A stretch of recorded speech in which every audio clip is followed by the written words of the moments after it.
把声音打开。哦，换电脑喽！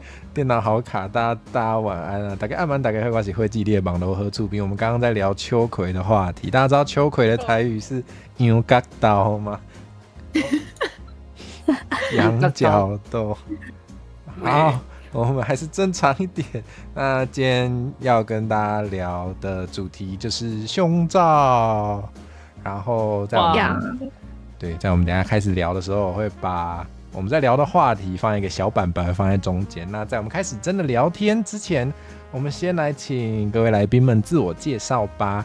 那我们就先从最左边的 Taylor 哥哥开始吧。我可以这样叫你吗？嗨，大家好，我是 Taylor 哥哥，不是，大家好，我是许 Taylor， 可恶，大家好，我是许 Taylor 哈，我是一个带点吐槽社会观察型的 VTuber， 我喜欢在直播上聊一些生活上会让大家有一些思考的东西。那如果你也是这种容易想太多但又想更了解自己的人，欢迎你进我的频道来跟我们一起聊一些生活当中发生的事情。谢谢各位。我可以问个没礼貌的问题吗？你已经问了，好，对不起，你问。你有嘎起粉吗？我有嘎气粉了，我不知道，明面上可能没有吧，但就是大家对我表达爱的方式都不太一样，所以你可以当作是有。哦，我只是很想知道你的嘎起粉会不会对你说爱许 Taylor？ 干，你是说为你吃秋葵也算是一种强烈的爱吗？有，他们已经做了这件事情。他们说就是那个，他们开始造谣说，哦，你只要不喜欢秋葵，许 Taylor 都会帮你吃掉哦啊！好扭曲，好扭曲的爱，气死我了！所以这是一种嘎奇的话，那我想是吧？好，好坏，好坏，太坏了，太坏了。那我们请君临硕来自我介绍吧。好了，各位大家好，我是来自于来自一届的冰应龙，然后我叫君临硕，基本上叫玲玲就可以了。那我有个怀旧游戏企划，就基本上是礼拜六开始打，然后目前是仙剑系列的，打到仙剑5前传。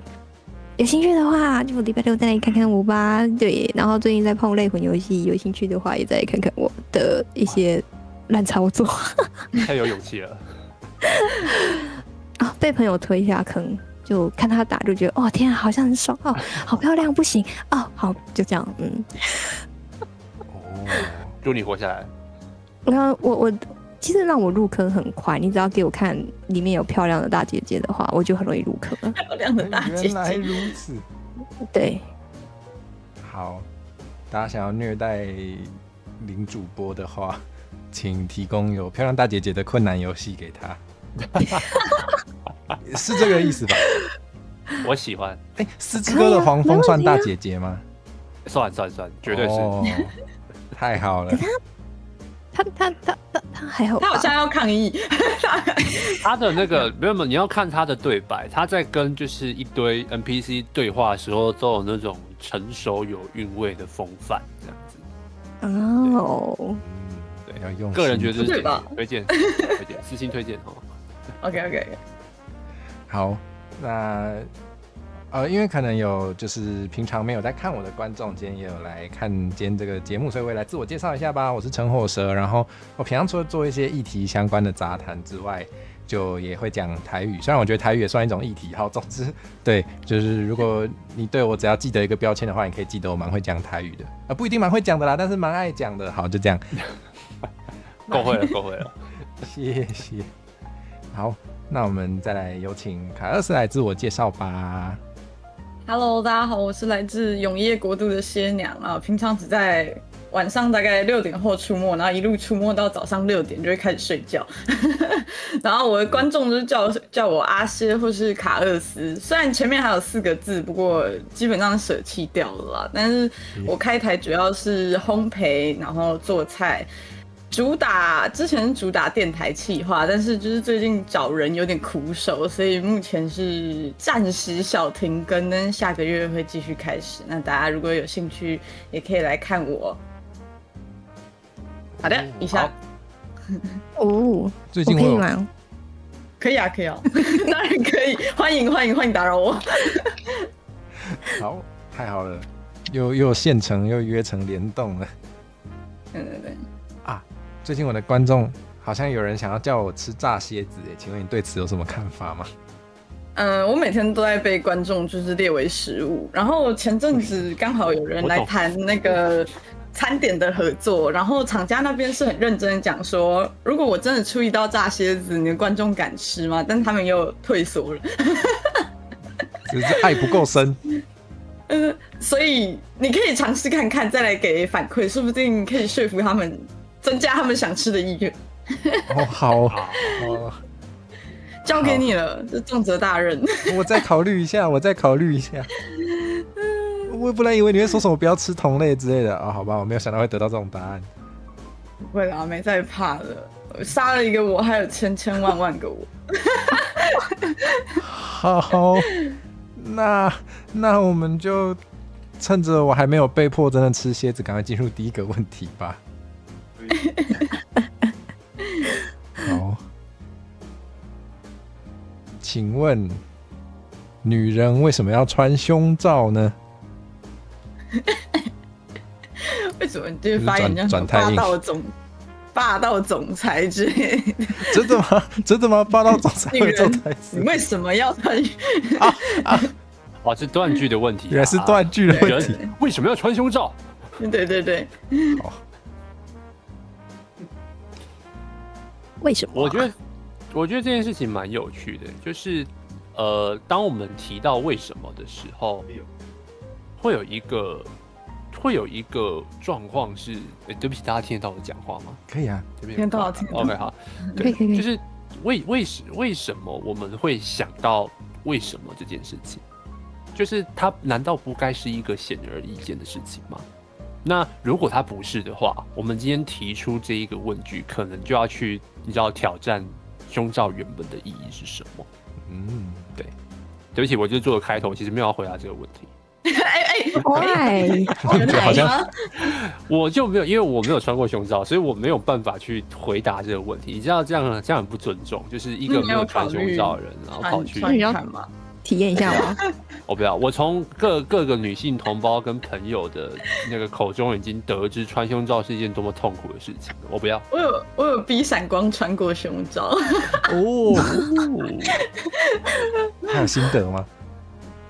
他觉得很不舒服，为什么要勒一个就是很紧的东西在自己的胸口上面？哦，我是没有啦，我是没有这样对待我老公过啦。对。没有，因为就是闪光的，就是有时候因为我出门的时候会懒穿胸罩，他就蛮在意就是鸡突这件事情的。然后我就说，不然你来穿穿看，穿完之后他就再也没有管过我了。变高兴就好。没有错。我有时候出门我也不会穿，然后我就会外面再穿一件外套，因为我知道有些人会有点 care 那件事。对，大概就是这样。对，然后我就会就是外面再穿一件外套，然后就假装自己好像很正常，就是其实自己也穿，但实际上就是外套比较松，然后看不到底有没有穿。哇，所以它会变成一件，你刚刚用正常这个字来形容，就是你会觉得有穿胸罩是一件正常的事情。应该说家里面就是在从小的教育里面，就是会被灌输说女生正常。就是大人长大了就要穿胸罩这件事情。好，那大人是一个整教你体的说为什么社会风气。你说大人怎么样？大人有教说，就是好，它虽然是一个整体的社会风气，但是就是为什么它有原因在吗？就等一下，我 loading 问题太长吗？不是，因为龙奶奶曾经有讲过。哦，对，她怎么说？因为我奶奶她比较偏，就是她的想法会比较偏现代一点。那她那时候的说法就是说，主要就是保护女孩子，然后还有另外一点是就是修正你的胸型。哦，对，她的说法是这样。然后我就说，可是我看了一下，就是就算没有穿，胸型还是可以很漂亮啊。对，就对，它其实是有研究的，就是它不会影响胸型，胸型是基因跟天生与生俱来的。对对，我有去查这个东西，是乳房下垂是因为地心引力跟你的乳房的那个韧带松弛之后才会导致的。然后钢圈和布料的支撑对这件事情其实没有预防的作用，而且会有一种就是会有一个研究的流派的说法是这样讲，就是你不穿胸罩的时候，你反而会让你胸部底下的肌肉群变得更发达，就是因为你不需要使用胸罩这个辅具了，然后等于是说你的肌肉会自主性的去做支撑胸部这件事情，那反而你穿胸罩会弱化这件事，你的肌肉会变弱，然后它就没有办法有就是可能比较挺的状态这样子。对。所以后来我就是能不穿我就不穿，太优秀了。对我来说，非穿不可的情况只有在运动的时候，因为就是激烈运动的时候，跑步的时候，它甩起来其实蛮舒服的，对，那个感受会蛮明显的，所以会穿。我的话是不会穿钢圈，就是运动内衣那种，就有个支撑在那。但是平常就是真要说有非穿不可的理由，就是少一点视线跟眼光吧。但好像也还好，就没有一定要的理由。哦，我的话是，拍谁？没事，你可以先说，我真的在发言。这样说起来，会像是穿胸罩这件事情，它的理由反而是文化性的理由，就是因为大家会这样看，因为我要保护自己，我不想被目光所指，所以我要穿胸罩。对，基本上，基本上差不多是这样的想法。那我的话是，我觉得非常不可的情况下是出 cos 的时候。把衣服撑起来吗？对，把衣服撑起来。然后还有另外一点就是，有时候出 cos 有些角色你就是要把你的胸挤得更漂亮一点。对，看起来有大内完美的沟。对。所以我觉得出 cos 的时候，大部分是一定要穿啊，而且还有，如果出男角的话，还一定要有束胸在。对。然后基本上就是我出门的话，就是我还是目前之前是不会，目前是因为我现在人在夫家这边，所以我现在是都会穿着。但是我如果在我娘家，我可以不穿，我就不穿。娘家人已经习惯我不穿了，对，但夫家这边就不太好。也是社会性的眼光导致的。没错，因为这边也比较保守，台湾整体的社会风气还是没有这么豁达接受这件事情，没有办法，他们没有办法，而且越乡下的地方越没办法接受。这边留言有讲，事实上女生过度健身会变小，这也是女孩子的辛苦之处，选我正解。我自己接收到的讯息是，那个过度健身的过度确实是非常非常过度，就是你可能要每天健，然后专门练胸肌这一块，你才有可能会健到变小。不然一般来说，如果你是可能一个礼拜去2-3次健身房，然后你也没有去很强力的去就是硬要把胸肌推起来的话，事实上是不太容易会因此而变小的，这样子。对，大概是这样，跟你那个要强到变选美小姐，对，健美选手，对，就是你看那种就是会特别上肌肤染剂，然后会摆各种 pose，然后去拍照真名次那种，才会练到比较会容易练到变小，不然一般来说大众取向的健身不太会让胸部变小这样子。对，然后谢谢三次方点出一个东西是变小为什么是辛苦？但有没有可能反而是一种福气？就是因为像刚刚卡拉斯有讲，就是运动的时候晃来晃去不舒服嘛，这样子。对啊，有没有可能是变小，它反而会让生活变得更便利？对，所以我觉得这是我不会说它哪个一定比较好，但是有没有可能是大家可以自由选择渴望的胸部大，就是也不是选择，就是不管怎么样的胸部大小都可以是好胸部这样子。对，但它有点远，所以我可以拉回来。大小辛不辛苦看个人喜好，有些人也是喜欢自己就是刚刚好就好，不用特别变太大。的确，刚刚还有讲到就是虽然有点久之前，就是刚刚有提到胸罩一个可能有的功能是调整胸型，但我同时也想到就是其实胸型就本来就不止一种单一的形状，那这个审美是谁来决定的？是对啊，就我自己听说啦，我不确定，但是我听说就是普遍女性喜欢的胸型跟普遍男性喜欢的胸型可能也不一样，对没错，不一样，完全不一样。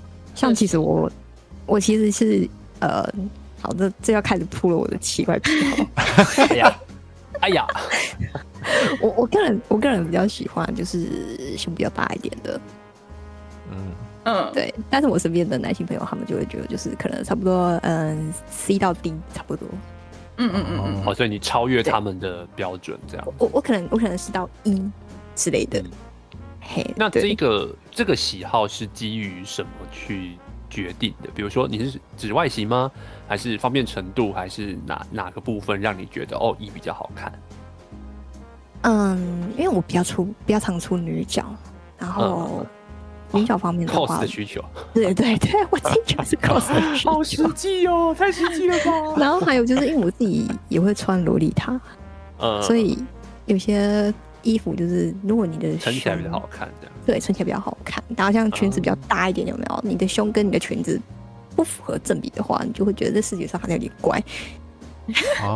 所以还是基于美的追求，而且你有很明确的意向就是因为你要参与什么样的活动，或是你生活当中什么样的因素，导致你会比较喜欢这种尺寸的胸部，而不是就是说，没有啊，因为大家都说大胸部好看。我觉得这个很简单。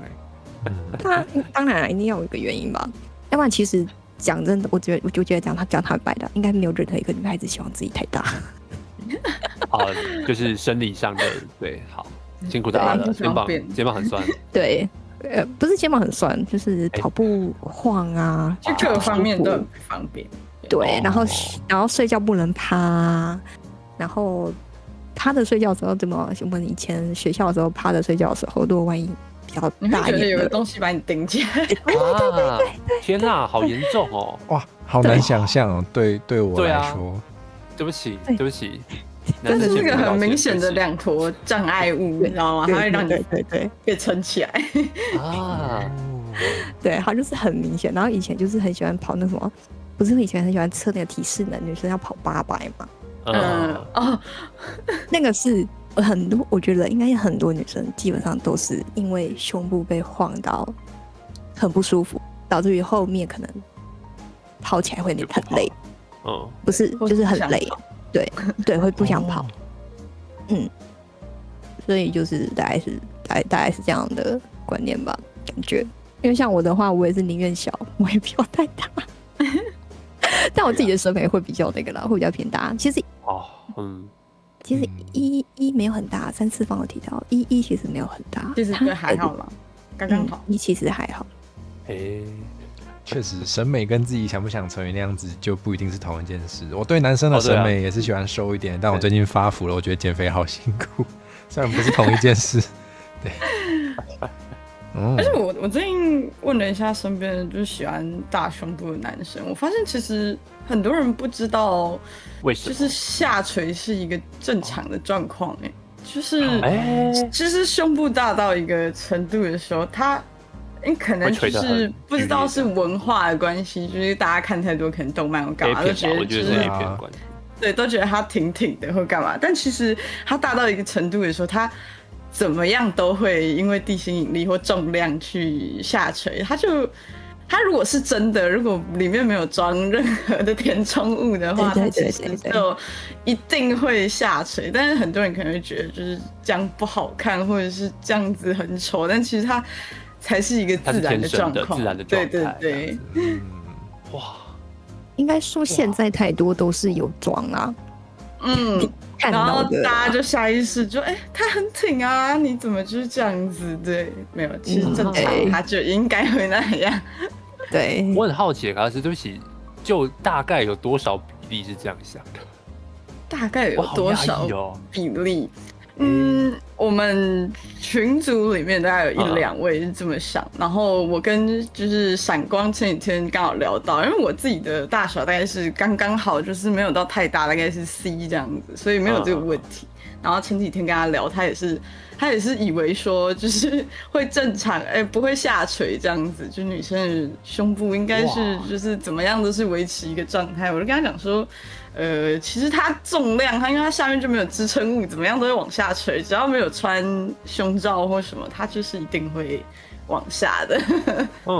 哇，天哪，误人子弟耶！天哪，误人子弟的 A 片。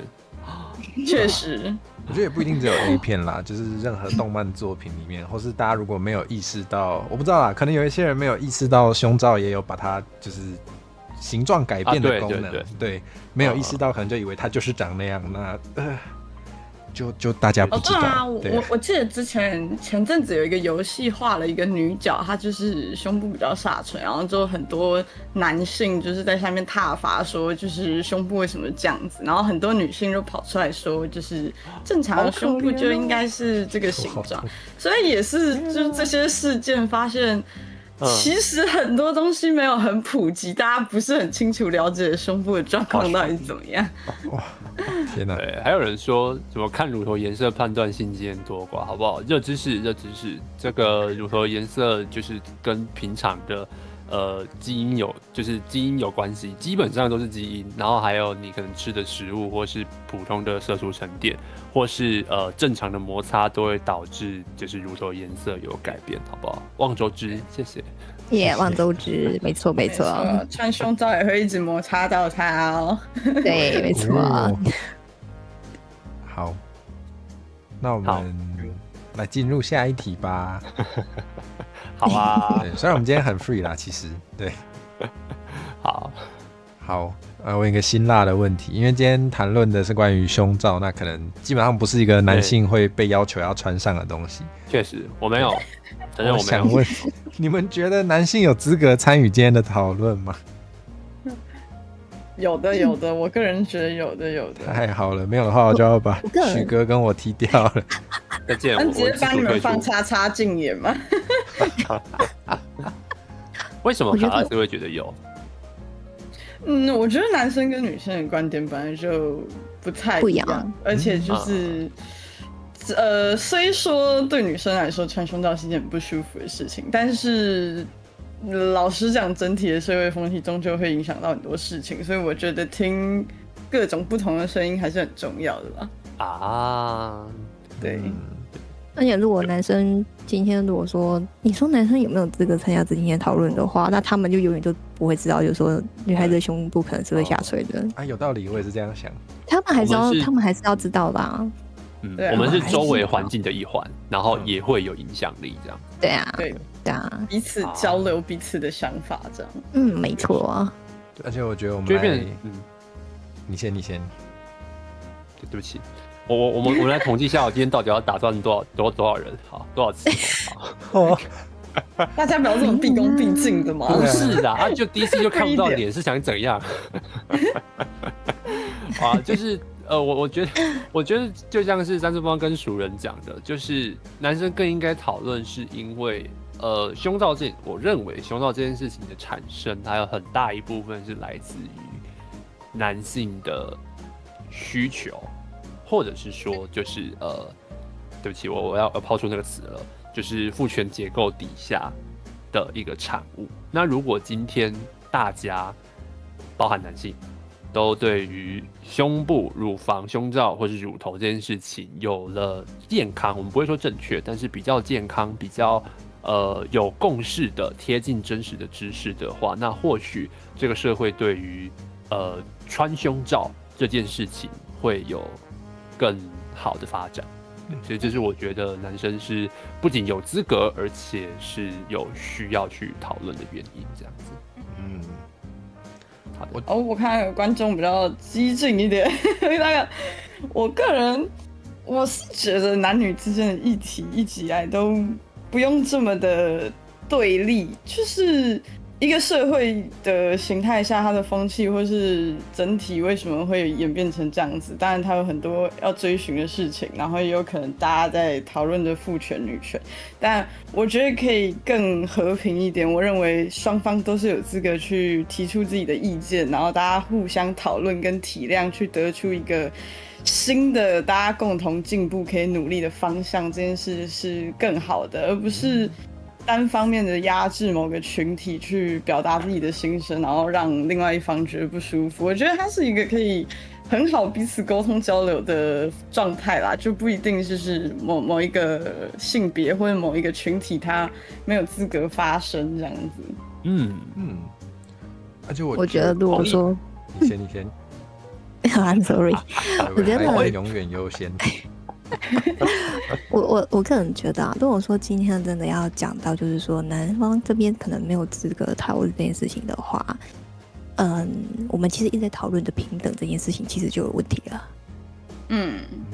对，所以照理来说，我觉得反而男生可能更需要知道这件事情，因为像是我们女生有可能就是很容易就会被知道，就是一件事情，就是我们可能又要穿胸罩，原因是什么有可能就调整胸型，有可能是保护自己，因为有些人可能就是确实就是会比较想法比较歪一点，好，比较歪一点。对，那如果万一今天是一个单亲爸爸呢？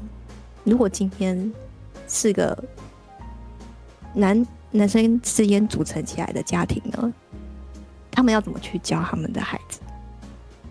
要怎么去告诉他的孩子怎么样？为什么要这么做？那为什么今天社会风气会是这样？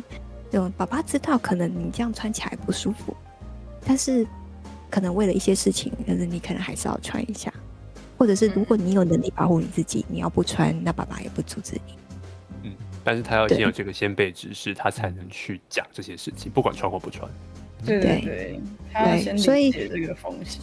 所以我个人觉得男生还是要知道这件事情，因为他对于他的孩子，他还是要教导正确的一些观念想法，不管是女孩还是男孩子，因为这样子的话，才不会出现一些欺负的事情出现。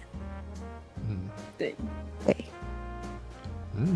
我觉得，因为我问题上是写讨论，但是讨论这个动词，就大家想象的那个意思，可能还是有一点不同。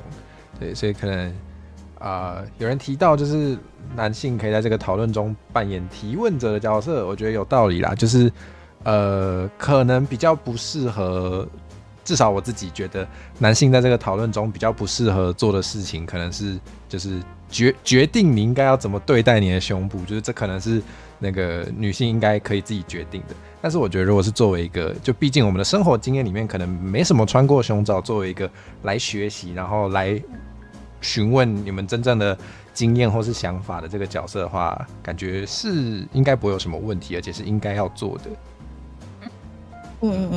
可能像这样，也太好了，我们不用被踢出去。还是把他们踢出去？真的吗？不行啦，我们要学习啊。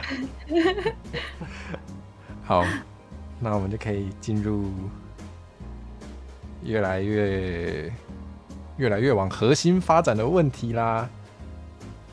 没问题，尽量来吧。好，那请问你有穿过胸罩吗？我觉得聊天室的朋友也可以分享一下。那我有。好，你先。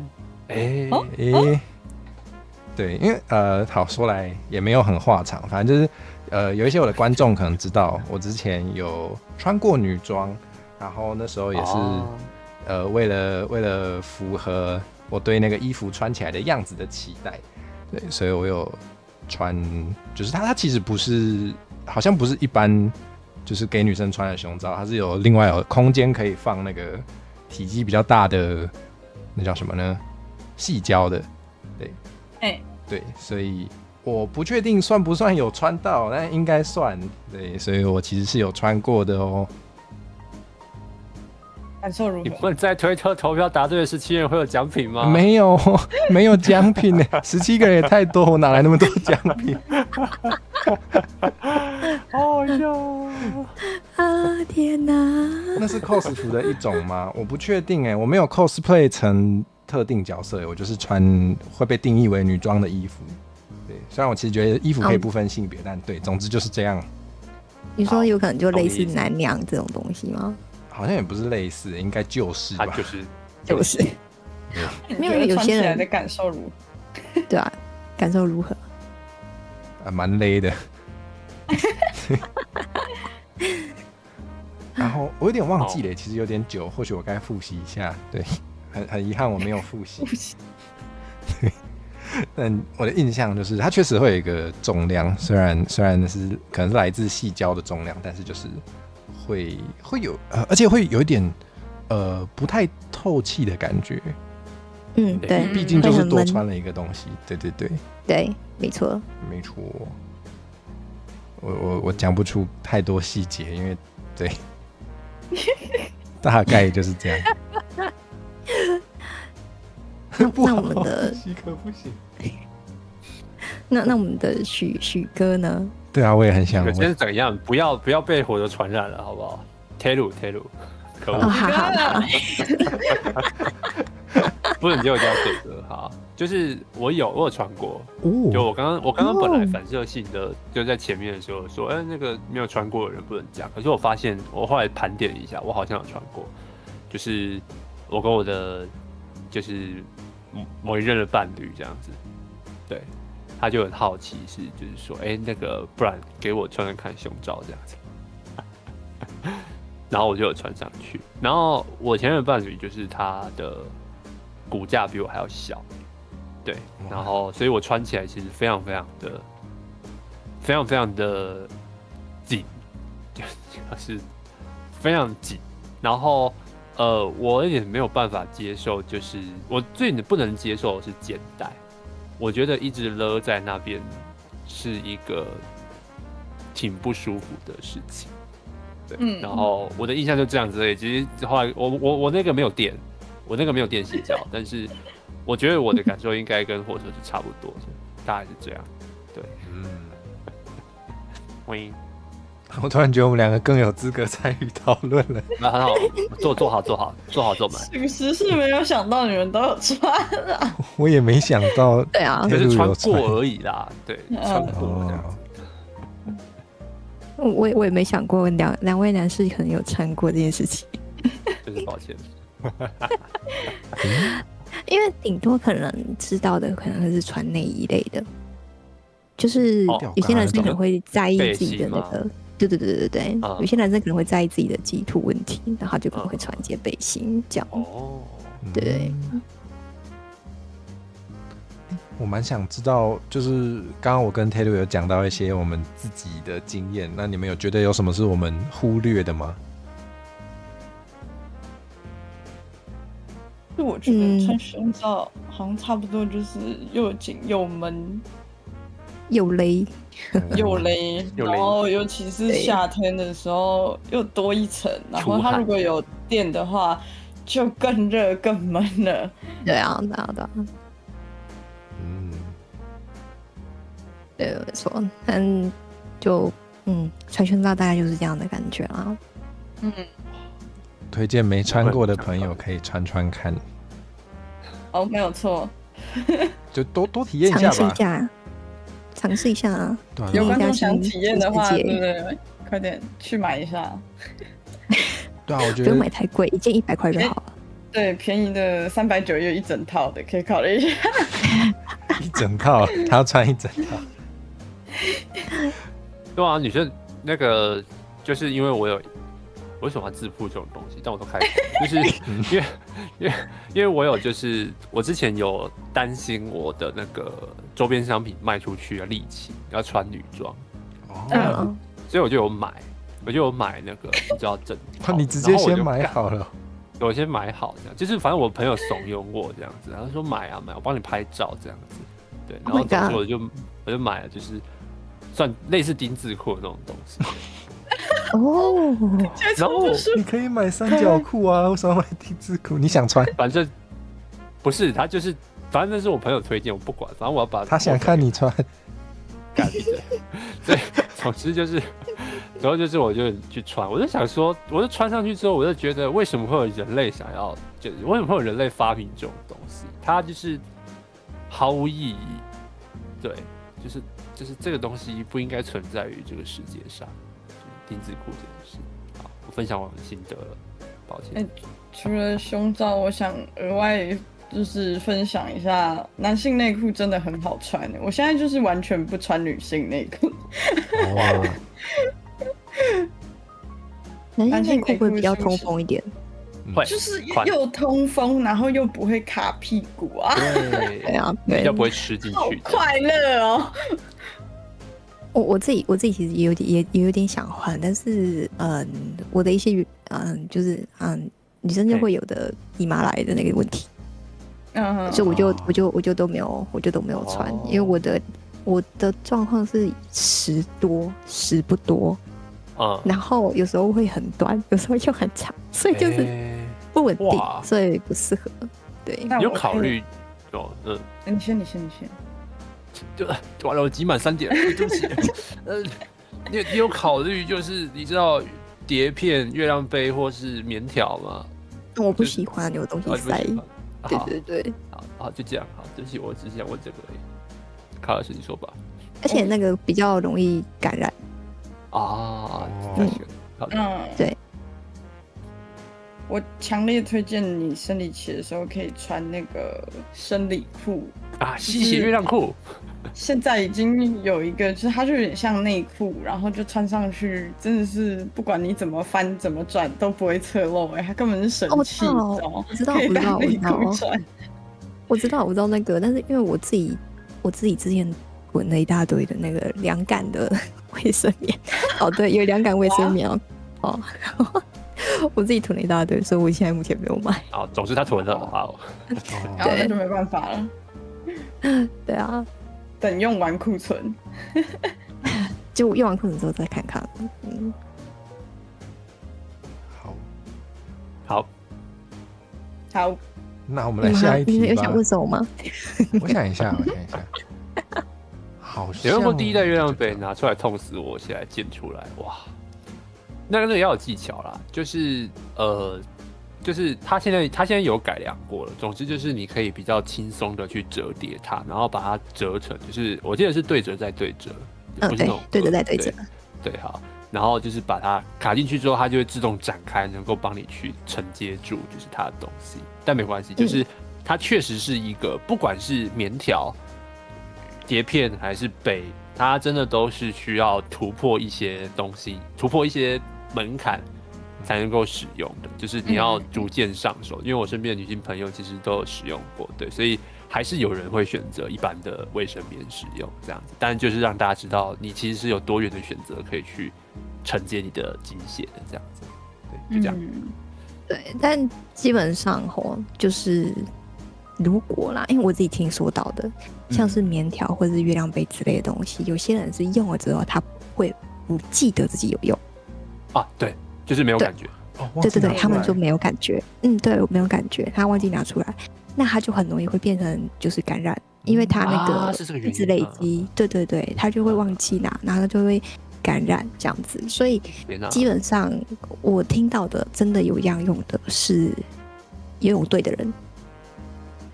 游泳队，对，游泳队就是一直要训练，但是女生已经生理期来嘛，所以他没有办法，他一定得用这些东西，要不然他没有办法在泳池里面。对，我听到比较多的是游泳队的女孩子会使用，但大部分的目前听到使用过月亮杯跟棉条的人都会说他们会忘记拿出来，就很严重。对，这个会发生比较严重的感染的问题。然后还有量太多，就是你的量如果对它就扛不住之类的。棉条其实还是有可能会溢出来的。对，没错。所以通常都会搭配卫生棉或吸血内裤这样。对，没错。这个我们可能就没办法体验了。对，真的可以没办法不行，对，没办法。好，不要再想下去了。我们只能体验卫生棉，对好。但我还没体验过，有机会是可以体验一下。你想从哪方面体验？不知道，就是贴，那你可以现在就去买啊，你就贴在你内裤上。凉感会很刺激哦，我个人是完全不能接受凉感的，我觉得超怪。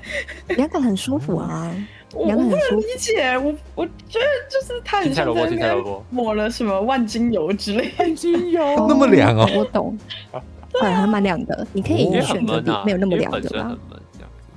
好吧，我真的觉得该体验一下了。它很凉哦，它超凉的哦，你可以去买超凉款，它就会很凉。对，然后你再加一点水，你说就是整个就是透心是那个感觉，心飞扬。好，真的。等播完我再跟你请教有没有推荐的品牌好了，因为没有业配，我就晚点再问。好，那我们来前进下一题吧。好，我想要问问大家有没有因为不穿胸罩而发生过什么不愉快的情况呢？没有，我也没有。你们下次穿着走出去，搞不好就会有了，就会有不愉快的情况了。有可能哦，有可能。你们可能要穿才会有奇怪的情况。好的，我之前曾经有被我的奶奶讲过，就是她稍微念一下，就是我为什么都不穿这样，然后我就说我穿得很不舒服啊这样子。但是你说我奶奶后来有没有继续念我这件事情？其实没有，她就 let it go。我奶奶的接受度蛮高的，她就直接 let it go。太优秀了。毕竟她问了，你也回答了。对啊，然后她其实可能自己也有那个感觉吧 ，I don't know。对，反正他的接受度蛮高的，他就说好了，算了，你花一点喝。对啊，所以我没有遇到什么不愉快的情况，因为我自己就像我刚刚讲，我出门如果真的我不穿的话，我外面还要再穿一件外套。所以就也还好。对。我是好像也没有什么太过于不愉快的，但是就是因为社会风气的影响，我之前跟就是一群女生朋友出门，但我就是没有穿，然后他们就是可能会在适合的时机点的时候，就是会悄悄的跑过来说，你是不是就是没有穿啊？要不要就是挡一下或遮一下这样子？但我就是没有很在意，因为就不舒服，我就不想穿。你这么一讲，我突然想起来，我有朋友之前就是为了不穿，然后再就是为那个解决那个就是那个凸的问题，他有特别去买胸贴，或者是他拿 OK 绷贴。会有这样，这个我也会。对，真的可以用 OK 绷啊？可以啊，其实这个很好解决，它就是一个小点，你就是贴了它就是有一个可以把肉粘住的东西就好了。你要用胶带也是，不要让它凸出来，这样子。胶带怎么感觉撕的时候很痛啊？勉勉强强，所以勉勉强强。好，这时候要讲一下那个要抠色的话，千万不要买实验胶带去贴，会很痛哦。对啊，如果要撕的时候要小心一点。我是有就是撕到就是不小心撕裂伤，就是它旁边有点破皮，超痛。也太痛了吧！真的不要买实验的哦，会很黏哦。对。而且它上面还会有残胶，你还在那边撸。对。还要去那边撸，太现实了。真的，所以。真的有需要的话，真的不要买实验的下去贴，真的不要。好的 ，OK， 帮我专用的胸贴是最好。那个聊天室有提到说，我想问是不是很容易发现别人在看自己的胸？所以卡勒斯刚刚提到的，就是因为不穿胸罩发生过不愉快的情况，是指像这个观众亲昵就为观众讲的这种情形吗？还是？就是你的女性朋友来提醒你这件事情本身就让你感到不愉快了。提醒是还好，可以理解，就是女性朋友可能就是担忧外在的视线，但是其实是可以很明显感受到，就是如果有路人注意到这件事情，他可能就是会多看几眼，因为就是毕竟在台湾的普遍社会环境下，它不是件常见的事情，然后可能就是有些人会觉得怪怪的，或者是有一些男性会觉得，哎，这个女生怎么就是不穿胸罩啊？她就这样子走在大街上这样子。对，视线感还是蛮明显的啦，老实说。对。那对于视线这件事情，想请问两位女主播，就是除了就是那些很显而易见的，就是他明显就是用不舒服的眼光在打量的时候的视线之外，你们会觉得视线本身是会让人不舒服的吗？我觉得多少可能会，但是有时候特殊情况的时候，对我这个是我自己体验过，对，就是我那时候是去当那个马内，马内就是小精灵，就是帮手的意思 ，manager， 对，然后那时候就有一位就是 coser， 他就穿泳装的那一套，对，然后他刚好那时候那个来，然后他那套泳装又是白色的，哇，对，然后我就是一直就是要 focus 他到底有没有就是出来这件事情，对，然后这种情况，因为男生也不方便去注意这件事情，所以就变成说，就是我一直在随时注意他这件事情，所以我在想说，我当时候应该可能也造成他觉得视线不舒服吧，对，因为我自己觉得就是有一个人在盯着自己看这件事情，其实是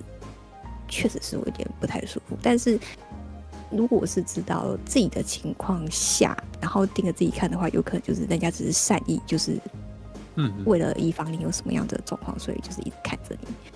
对，那我唐突补充一下法律小知识。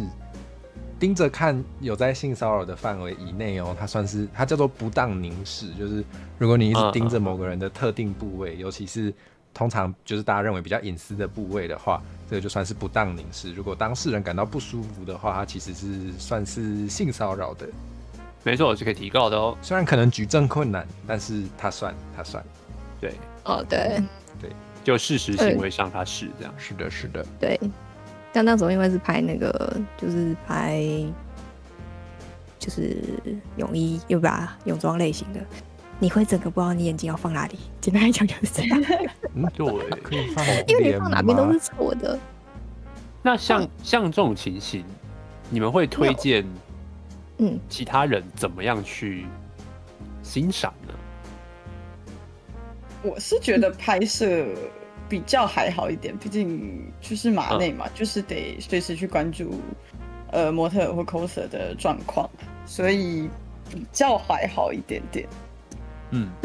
就是马内他的应该说他的点比较有点让人家就是说觉得他好像还 OK 什么之类的原因，是因为像女生就是如果她今天穿泳装的话，她如果真的譬如说他那个胸罩就是可能比较小，就是那个角度可能他就是穿的比较露一点那一种的，那如果万一不小心他可能会露出来，只有女生可以去做这件事情，男生如果去做的话有可能就是会被对，在场各位都知道，你是说直接动手帮他调整之类的吗？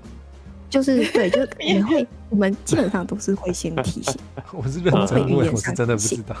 对，但是如果真的不好瞧的话，就是变成马内要去动手。对对，如果真的马内没有发生的话，我们会建议摄影师或者是就直接就呼喊马内说，那个衣服帮他用一下，然后就是可能头赶回去回避或什么，不要一直盯着人家在用这件事。那我可能问法没有问清楚，我刚刚指的并不是这种危机的情况，而是可能我们今天穿的比较好看，或是我们穿的比如稍微低一点点，然后或者是身体有露出某个部位的时候，今天它是一个好看的情况，那你们会身为女性，你们会比较希望人们怎么样去欣赏你们，或是看你们，或是不要欣赏？这其实有点困难我觉会觉得就简单扫过，你不要一直直勾勾的盯着。所以扫过这件事情是可以接受的，这样子。对，我觉得扫过是正常的，但就是不要一直直勾勾盯着，或是手啊什么的在那边比手画脚之类的。确实，懂。对。因为我自己觉得是这种东西，有一种东西叫做人家的观赏是艺术性观赏。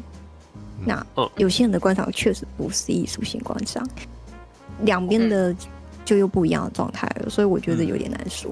对所以我刚刚前面有提到，就是那个我知道，对，分辨那个分辨的，所以我很纳闷这件事，但听起来会像是注视的时间的长度是蛮关键的一件事。比如说，可能就是我看1秒钟之内，我就把目光移开，这种你们就不会觉得不舒服，或是把它认定为是不舒服的凝视。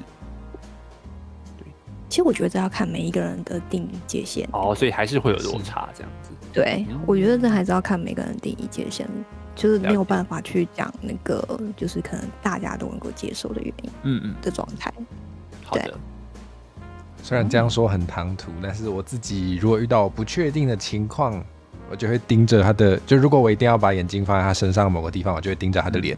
我觉得这是确实通常情况下最不失礼的。对，我会盯着耳朵，穿过他这样子。确实吧，不然一直盯着人家胸部跟人家讲话也怪啊，很怪。对，我自己本身是那一场的原因，应该说我曾经经历过2场，然后2场都是刚好都是用中，对，然后也有经历过比较大池的那一种，对，然后我自己当小精灵的经验是，因为他们其实就特别讲过说，就是怕可能会露出不应该露的地方，所以我就变成说，我要随时看他的动作，他的肢体动作，会不会不小心把东西带歪了，或者是说衣服直接整个被扯到什么之类的，所以就变成说，我要蛮常去看一些可能比较敏感的地方。那像是有些衣服是比较长，它可能外面有一件外套可以遮着的话，那我就会选择，我就问，就是说要不要去遮住比较容易暴露的地方。对，就是变成说我在那种情况下，变成说我没有办法去拍摄过程中，当然我是可以那个啦，就是他如果刚好就固定一个 pose 的时候，我可以看其他地方，没问题。对，但如果他一旦换姿势，一旦想要拍什么姿势，我就要去特别去看他那几个地方会不会露出来，会不会就是可能他不小心露出来，但他不知道，然后摄影师也没注意到，然后最后看到照片的时候就有点尴尬的状态，就变成说这些东西是小精灵要去注意的事情。对，对，就是我这边比较困难呐，对我而言。这样其他就基本上都会看着棚景啊，或者是看着他的道具啊，或者是看着他本人的 pose 啊，然后就是学说可能之后可以学这 pose 之类的。Anyway，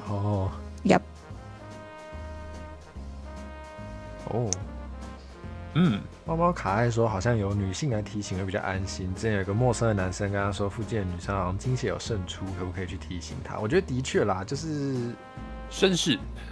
因为不怀好意的男性可能在社会上就还是存在蛮多的，所以就难免可能会让人，当然不是所有女生都会这样觉得，但我觉得难免会让有些人觉得比较害怕或是紧张吧，就是会觉得这个男人怎么一直盯着我看，所以我觉得确实好像是个不错的做法哦，就是请另外一位女性去提醒他，也许我也会参考试着这么做。然后我突然想到就是，你先。I'm sorry， 应该说就是以我们现在的风气，我们国家的风气来讲的话，不太适合。对，就是大家可能还是比较保守一点，没有办法做到非常的 open 这件事情。就是其实它只是一个善意的提醒，这只是一个就是善意的那个应该怎么讲？就是他的动机可能是善意的。对，就是它只是一个善意的提醒，但是确实是我们现在接受到的一些教育以及我们目前的观念来讲，可能会让人家觉得有点不太舒服。对，我觉得这个其实是教育跟观念形成的东西，就变成说，如果真的要做出改变的话，就是要我们开始改变了。对，我觉得需要时间啦，而且网络媒体也有差，就是现在有太多的恐怖新闻跟一些网络上男女之间的对立，会让彼此对彼此的那个戒心会更重，所以就只能时间去改变吧。但就是如果你发现这些事情，想要善意的提醒，还是建议就是找他身边的女生或什么去转述，会加分，会更有礼貌一点。对对对，反正你都想做好事，你可以把它做得更完美一点。对。好。我刚刚只是突然想到，就是因为刚刚有聊到，就是被盯着看，然后其实很明显这件事情。我突然想到，就是我之前穿女装的时候，我有穿着女装在高中校庆走来走去。对，然后那时候我觉得，当然我的体验跟真正女生的体验还是会不一样，但是我有稍微体验到，就是哇，被一堆人盯着看是真的蛮明显的哦。会啊，其实蛮明显的。对，但对啊。对，我不知道他们是出于什么目的啦，但是就很明显，对我的经验就是、物以稀为贵啊，物以稀为贵，物以稀为贵嘛。好，物以稀为贵，对，少见多怪也是。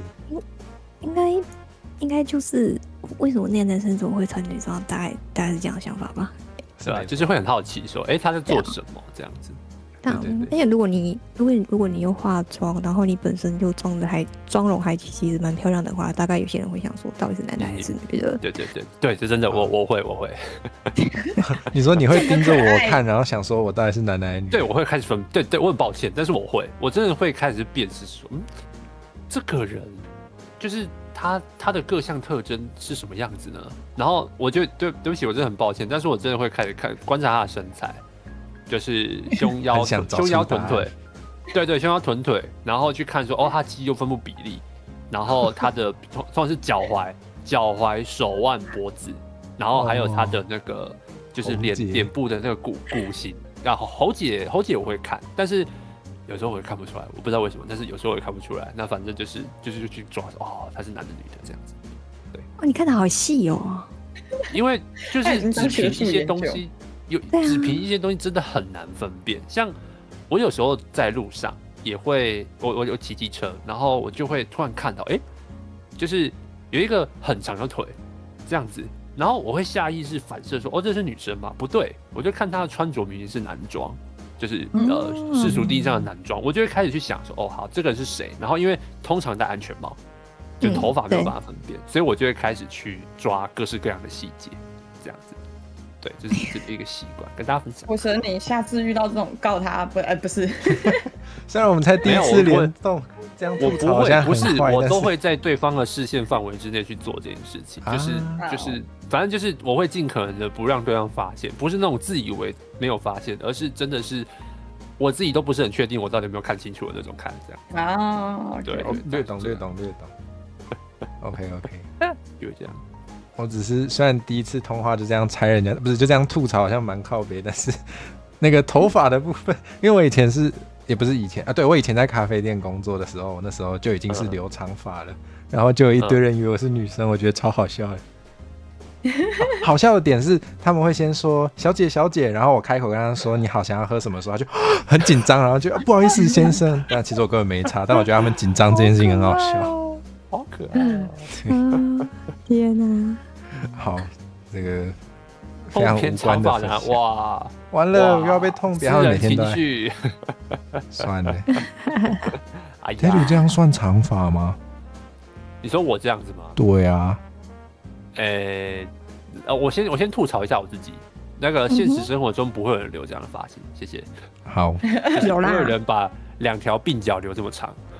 有啦，就是长的比真的假的？我觉得好看啊。我觉得很少但是很难整理。有一些比较那个喜欢2次元的人，他们有可能就会留这样的长的发型。是哦，我以为会是小狼尾，你知道，就是脖子后面比较长那种，就是前面的鬓角不会长成这样。原来有吗？我有看过。哇，见识浅薄。好的，对，等着去查。我们4个又有我自己是共通点了，有看过啊我们都长发。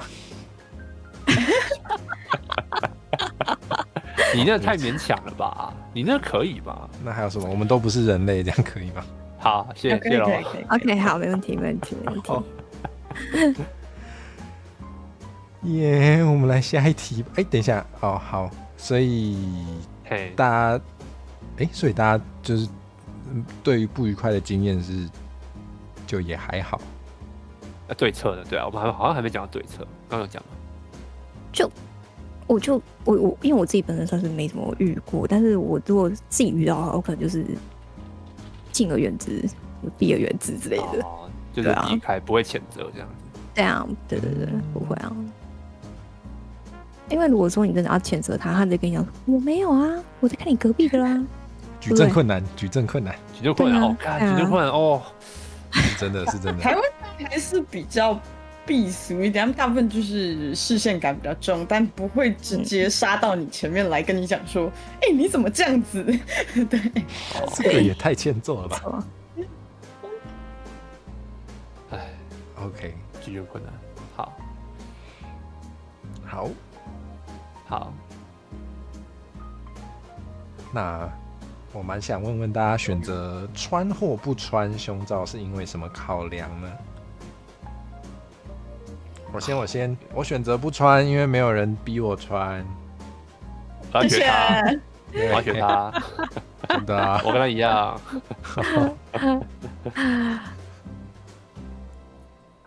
我的话，如果可以的话，也是不穿啊，因为整体上来讲真的是太不舒服了。哎，啊，不舒服，不舒服。对啊，我个人是因为其实蛮容易过敏的，因为其实夏天的时候它很闷，然后流汗，我会啊我懂起一点汗好辛疹。苦哦，天啊！然后有一些钢圈，就是你如果买便宜一点的，可能不是特别去量身的，或者是干嘛，它钢圈的中间，你如果瘦一点，它会一直磨到你的肋骨，对对然后一直对对对对对，磨一磨，它就会红起来，然后你就会超不舒服，再加上流汗，它就越来越不舒服了，然后你就很想要把它脱掉。听起来很痛。对，对，哦，有时候，好，我就想比较多，但是我就讲，就是分享我的想法。就是我有时候觉得好像，其实大家，我想要怎么说比较好，就是好像大家有意识到自己可以选择穿或不穿的时候，已经是被教育要穿很久了。嗯，差不多。对，因为学生时期没有那个多余的时间可以去想这件事情了。对，可能也不会有人跑到你面前跟你说，你可以选择不穿哦。对，可能没有这不太会质种机会疑啦，就大人这么说，然后就哦好这样子。对啊，就小时候也没有人跑到我面前跟我说，你不一定只能喜欢女生哦，就没有啊，就没有人会教这个。对，现在搞不好有了。对，我跟你讲，因为我从国中到，对不起，我要再铺路一次。亲，我国中其实就已经踏入辅界了，我觉得所以那蛮正时候常。对，对啊虽然那时候应该不能买 R18的，但是好可以啊，没有啦，国中不行吧？可以啊，他们没看，他们没看，他们他们没在看。那不等于可以。好，没事，你说。打冷静，打冷静。哦，没有，这是另外一个题外话，就是刚刚是说没有讲到说可以喜欢那个性别的嘛？对，我曾经对我的同学讲过说，没有，你可以喜欢你的好朋友啊。是没错非。常好。我是真的曾经有讲过的，然后那个人从此被我吓了大概3个月之后不敢跟我讲话，啊，有这么严重？好可惜哦。他吓到了，因为好可惜他说为什么你会有这样的想法？我说你喜欢的人，你是喜欢他的性格，喜欢他的灵魂，你又不是因为他的性别还喜欢他的。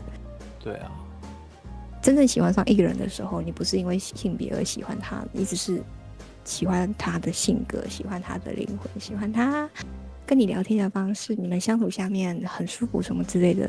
我觉得才是真正的喜欢，而不是看着性别的喜欢。你是他的性别启蒙老师哎。对啊你好，优秀哦。你直接自己领悟了泛性恋。虽然你牺牲了自己3个月的相处时间，但是你做到了。哦，那他是男生，所以其实我也觉得还好，好，你觉得少对啊3个月没关系？没关系啊，因为其实他们都很吵啊。啊，你们被嫌弃了，男生们。没有，不是没关系他那时候，我相信这边的2位男生应该做不到吧？他那时候是可以吵到，就是，那时候我做过很凶的事情，最凶的那一次就是他在，好，我那时候我也在看，我那时候在跟朋友讨论，就是考试题目，就说这一题的答案是 A 还是 B，然后他在我们旁边一直用海豚音尖叫。在干嘛？我在干嘛？干嘛？我不知道，就是他就一直用海豚音在旁边尖叫，然后叫到我听不到我朋友在讲什么，我就很大力的，我就很大声的喊他一句闭嘴，然后据说隔壁班也有听到，然后我们全班极静，然后那时候是下课时间，然后每个经过的人想说这班发生什么事情。我那次真的超生气的，我真的气到不行，因为我跟我朋友在讨论那个课题，然后就说这一题答案到底 A 还是 B， 然后他一直在旁边用海豚音尖叫，真的很烦呢。到底是 A 还是 B？ 对，然后他一直在那边用海豚音尖叫，你就一直想到你的背景音都是海豚音，一直叫一直叫一直叫那一种。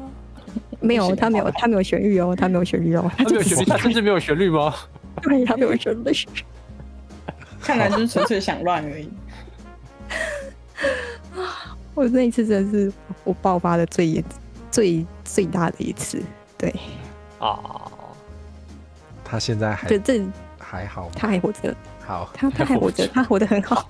好的，那我就活着放心了。还以为是想当海豚是不是？然后就把它丢进海里了。想想海豚是如你所愿。哇！没有啦，还没到那么凶啦，对，还没到那么凶。那我们这题其实也聊得蛮快的嘛。没关系啦，没事。对，毕竟有2个人的答案超简短，就是没有人逼我们穿。好，真抱歉。是没错。好，但如果硬要补充非穿不可，讲白点就是不想感受视线的时候，或者是就是因为我自己是做自媒体，然后有时候就是脆啊，或是爆料公社，你就会看到一些无聊的人可能会拍路人，然后他可能只要穿的，就算他只是穿小可爱，就是他其实也是有穿胸罩，他也会就是发上网，然后去公审，然后或者是太糟了吧？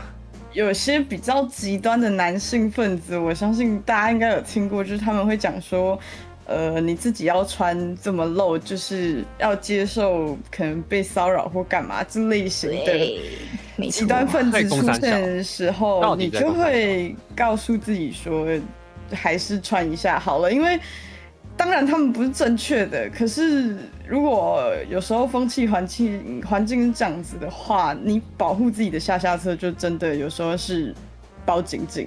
对啊，他们不是对的，但你怕自己遇到疯子，所以你只好就是保护自己，也许让自己就是不舒服一点，但至少可以避免一些疯子。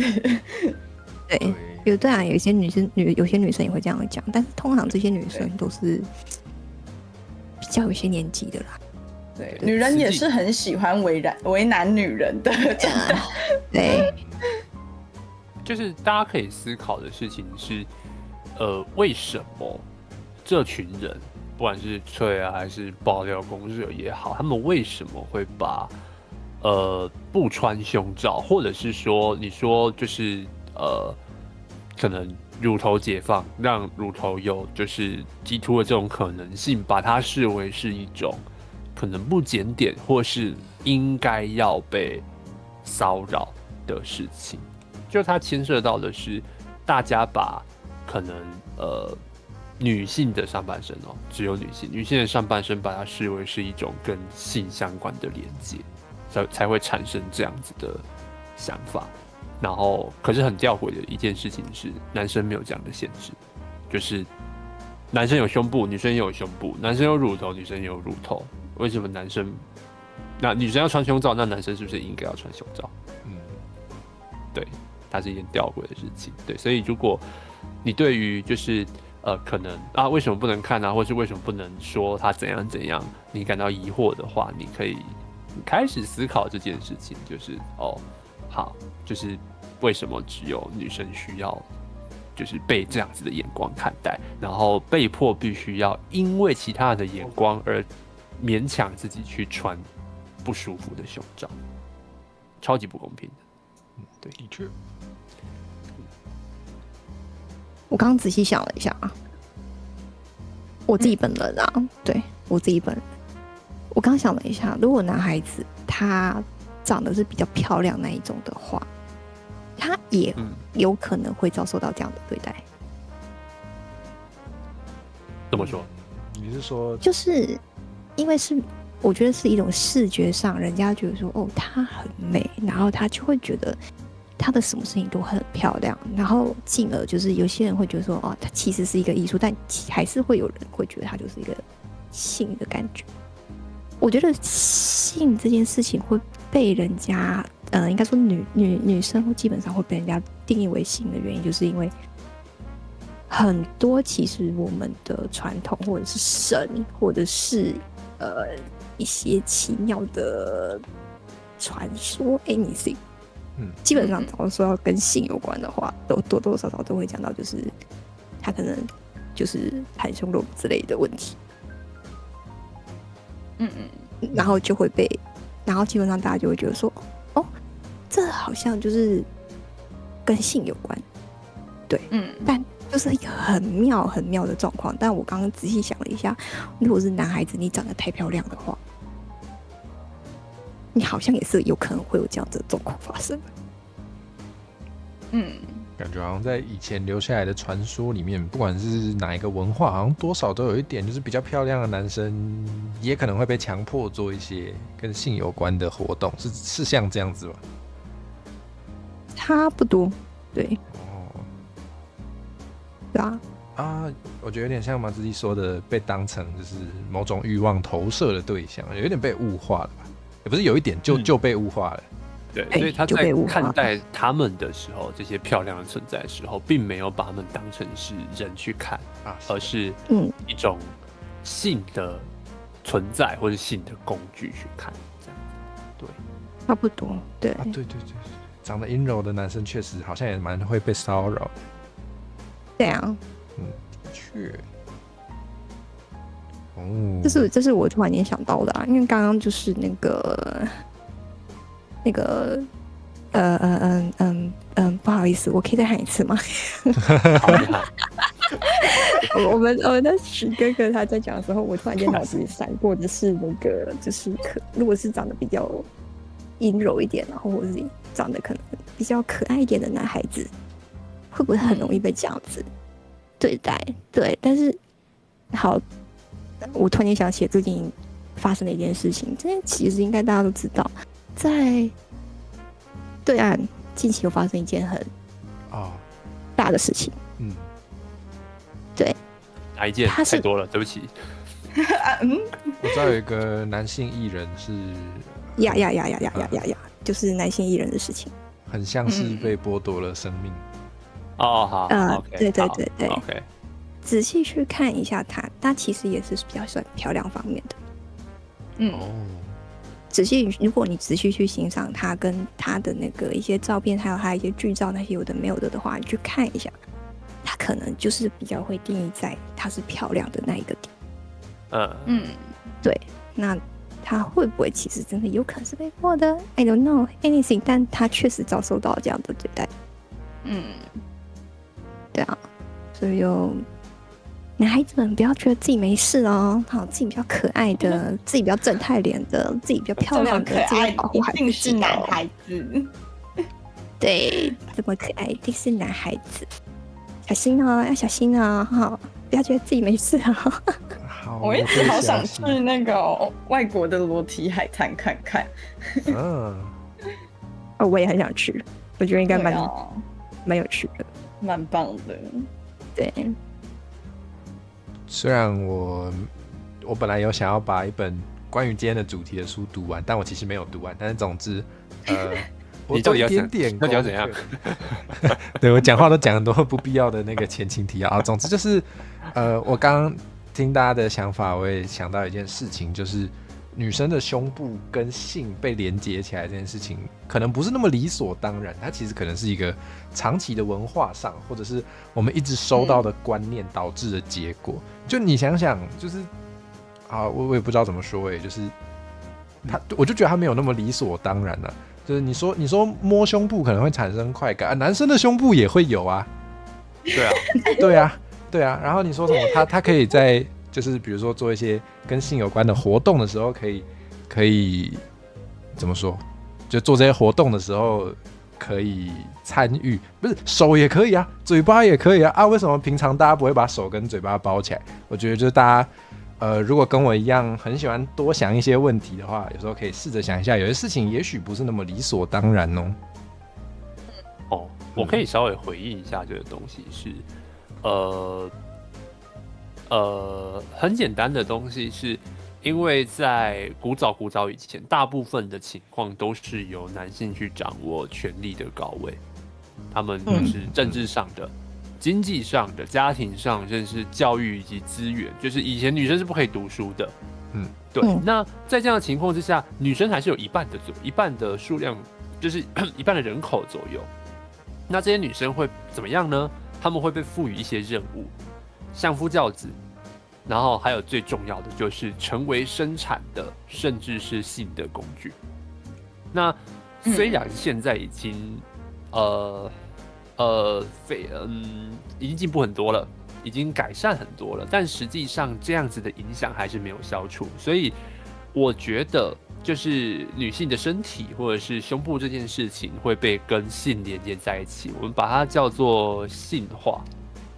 对，就做出性的联想这件事是社会去赋予的一个状态。简单来说，男生袒露上半身脱了衣服在运动。男生还是一个男生，男生的胸部、男生的身材不会被独立出来去作为一个物件被看，可是女生不是。女生今天袒露上半身走在街上的时候，绝大多数的人，甚至包含女性，可能会盯着的就是她的胸部，所以这个时候她就不是一个人了，她是一个被观看的物件。或者是你要叫它被观看的胸部也可以，就所谓的物化嘛。对，物化。所以你要讲性化、物化，其实都可以。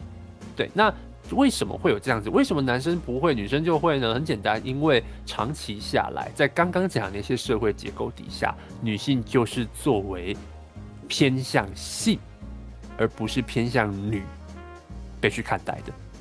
就我们在看的时候，会比较着重她身上带有性或是观赏性的这个价值，而不是作为一个人。那我很抱歉，但在座的男性就是他就是会牵涉到一个词叫做男性凝视，也就是以男性为主导的、为高位者的观点去看待一切的事物。男性凝视，对，所以就是我觉得它是起来有，就是火蛇刚刚提到那个情境的状况。它为什么变成理所当然，或是它不应该是理所当然这个情境，我觉得是跟这件事情是有关的。对，补充一下给大家。而且整体的社会风气又比较保守，大家不太去，其实很多小的时候大家都不太去接触性的相关议题或两性的议题，所以久而久之在大环境下，有时候会变成一个理所当然的状况，然后大家也不太去刻意的讨论，不太去想为什么或者是不应该这样想的理由，他们还比较会变成说一直以来就这样子，反正你就照做就对了，你就这样子，对。对。因为我对于这个想法，应该说这个应该是比较大众的想法，因为我刚刚突然间脑子里闪过是我们的原住民有一些其实是母系社会，那他们就像你刚刚提到这件事情，那我就会很好奇他们的想法是什么，他们也会觉得女性会是性化的事情吗？可惜因为我不是原住民，所以我也不是知道。对，所以因为你刚好提到这件事情，可能是我们长期是处在于一个男权的社会下。那如果今天是一个女权的社会下，我们还会被当作是这样子的状况吗？不会，不会，但有可绝对不会能就是男性对绝对不会变成这样子的角色。哦，对，哦因为所谓对我想一下，伊头有提到嘛，他这个东西就是胸肌超大超晃，下方留言者多为女性，这种现象开始多了，这算是一种平等吗？我不会这样讲，对我不会直接把它归类为平等，对，就是结合刚刚就继续所讲的，就是母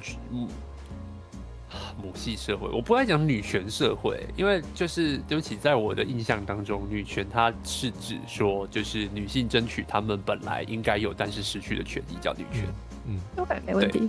对，但如果它只是个女权社会的话，那应该不会有就是谁比较男性反过来会怎样的状态。但是如果你讲平权社会的话，那是我觉得不会有就是可能哪个性别不会有因为性别而产生他的人权受损的情况。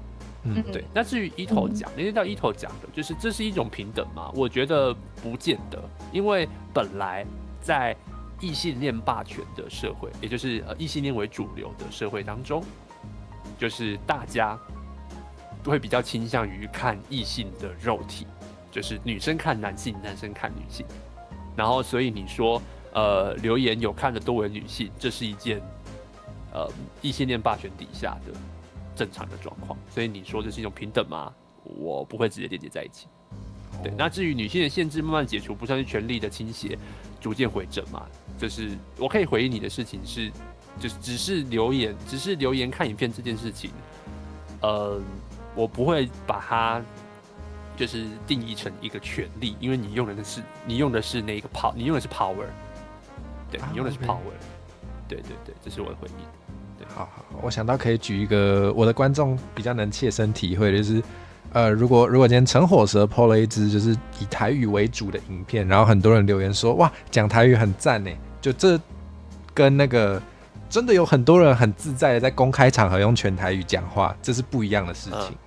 对，对，我觉得就是你说比较，就是女生可以表达出来说，觉得哇胸肌好看啊，男生的大奶很好看啊，这件事情是一个平等的表面的迹象，对，但是它很可能不够，就是单凭这个迹象来确认说我们现在的社会够不够平权，我觉得蛮不够的。但的确就是，如果连这个迹象也没有的话，那应该是蛮没救的。所以就迹象有变多，可能还是乐见的。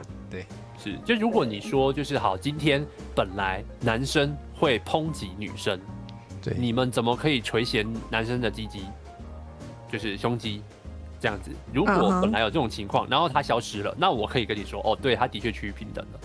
可是本来好像没有吧？这样子，对，大概这样。对。所以我觉得算一个迹象啦，算一个迹象。是。对。这只是另一种性骚扰吧？我觉得这个要看当事者有没有不舒服，如果他 OK， 那就 OK。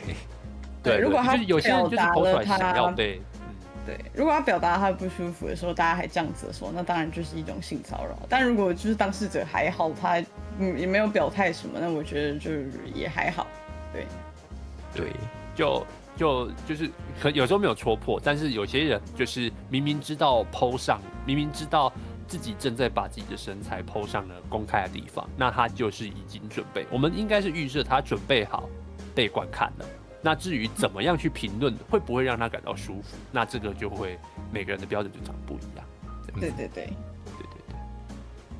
对，好，我们来往下一题前进吧。好啊。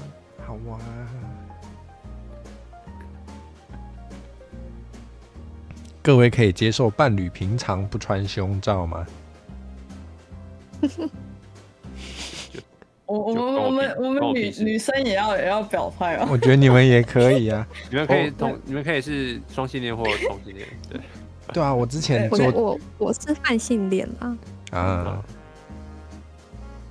我之前在做街访的时候，没问题不好意思，对不起，我以为打断你。哦，没有啦，我之前在做街访的时候有问到就是女性 VTuber， 然后她说不行，男生给我穿哦，我觉得也可以。对，就是大家可以说出自己认为的答案。我是还好，他要脱光，好不要脱光光好了。但他脱光上半身走在外面，我也是没有意见。哦。的话，我自己本身我比较不能接受这件事情，因为我觉得，对，因为我觉得啦，就是如果真的要的话，那就是你也接受女性不能，就是女性没有穿胸罩的权利。我们互相这样子。对，就是互相，就是你今天你想做这件事情 ，OK， 那我们不穿胸罩这件事情，你也应该要同意。那如果你今天你不同意我做这件事情，那我就不同意你上半身是裸的。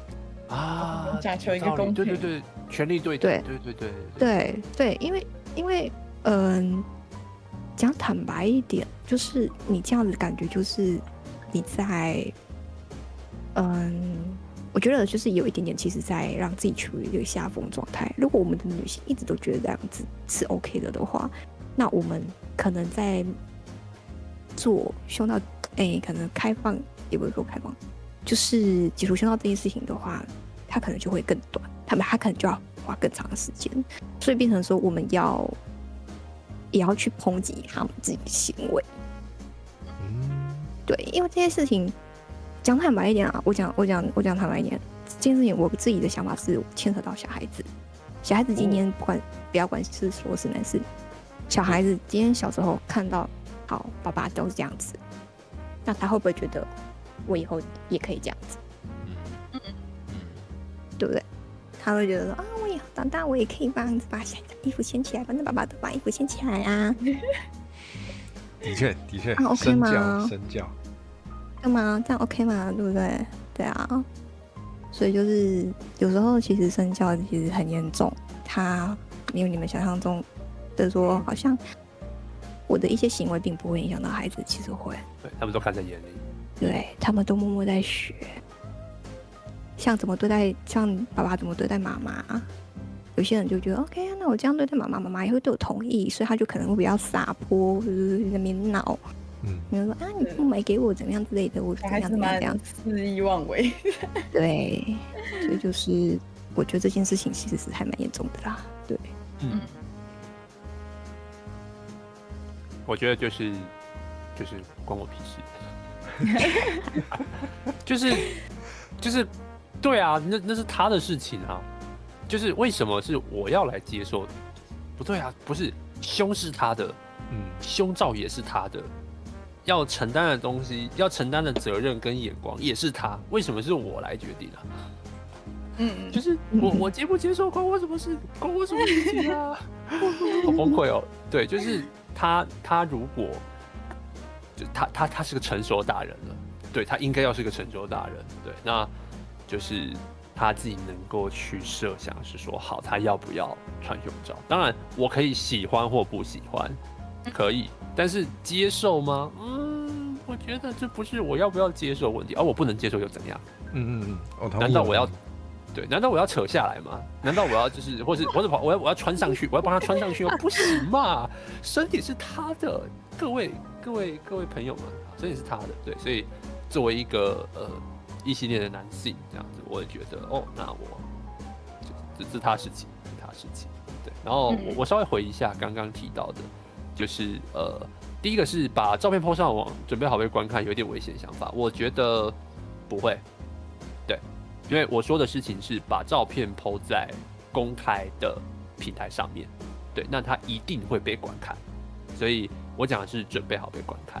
那结合色希恩所问的，被观看和被凝视是不是有差呢？是，所以我使用的是被观看，而不是被凝视或是男性凝视。对，我不觉得任何人有义务、有责任，或是应该要被男性凝视，没有，没有任何人应该要这样做。所以我刚刚讲到被观看，就是纯粹物理上面的，就是你 po 上了公开的地方，你一定会被看到。我们现在在开直播，我们就是做好大家会来看我们的准备。可是大家可不可以对我们的外在、我们的声音提出可能就是不舒服的评论、评价，或者说比如说可能讲徐天若很骚，对，不是羊骚那种骚，就是性方面的骚。所以羊的可以，不是对羊的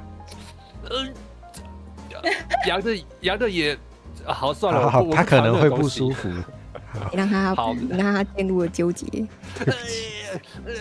好，对，就是我所指的是这个，我们准备好被大家、被所有 YT 上的任何人类去看了。我没有说可以走开，我们准备好被大家看了，但不代表我们准备好被凝视了。所以我觉得，谢谢色七恩的提问，让我有机会可以去就是回应子仓的就是说法。对，我不觉得准备好被观看这件事情是有任何危险性的，因为你既然都已经发到了公开的地方，代表你知道这个风险，或者说你知道会发生的事情，被观看 OK， 被凝视我觉得不妥，大概是这样子。OK， 这部分我可以小补充一下，就是因为我自己也是之前是在经营自媒体的，但是现在算退役了，然后我拍的照片尺度也比较大一点。我觉得确实，因为毕竟行业的关系，就是需要受到观看或者是被人注意，然后才有办法换取收益，或者是一些留言这个身材好棒什么的，我觉得都是可以接受的范围。但如果就是前面有观众涉及到性骚扰的部分，我觉得比较是在于一些直接性化的部分，就好比说你拍这种照片就是要就是给别人插啊之类的这类型的时候，就比较是危险言论了，因为它并不是划为等号的东西。那我认为它的方向比较像是欣赏，或者是有美感，或者是觉得好看这样子可以。但如果你有其他念想，我认为就是大家放在心里啊，还是不要打出来啊，是有几率就是出事的啊。对对对，对，会出事的。哇，我觉得你讲的刚好接上子昌说的，凝视不必然以骚扰的形式呈现，就是你自己在脑袋里想一想，你可以不要讲出来。如果你不讲出来，就没有人可以拿你怎么样，然后可能也不会有人因为这样而不舒服。所以有些话想想就好，千万不要讲出来。是，大家都是成年人了，为自己的话负责。如果有些话有一句话，我觉得说的蛮好，就是如果这些话不是你走在路上或是遇到人的时候会对人家讲出来，你敢当面讲的，那我劝你就是在网络上也不要讲出这些言论会比较好。对，是那个吗？巨石强森法则，你不会在巨石强森站在你面前的时候对他讲的话，你就不要随便对别人讲。对，你应该不会跟巨石强森说什么，你胸肌那么大是不是？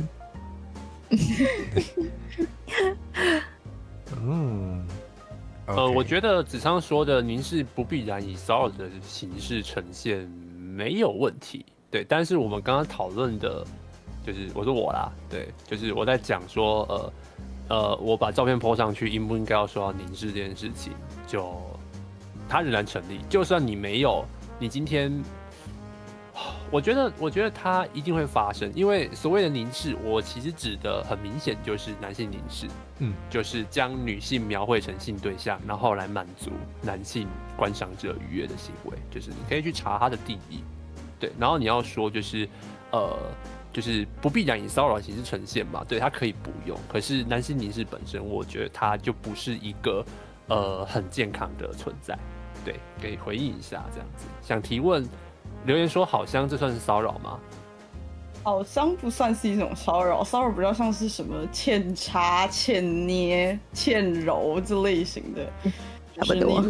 你不会看到你今天遇到一个女性朋友，假如她今天穿比较辣一点，或穿个露肚装，你不会看着她跟她讲说，你可能会跟她讲说，你今天穿的好辣或者好美，这种还行。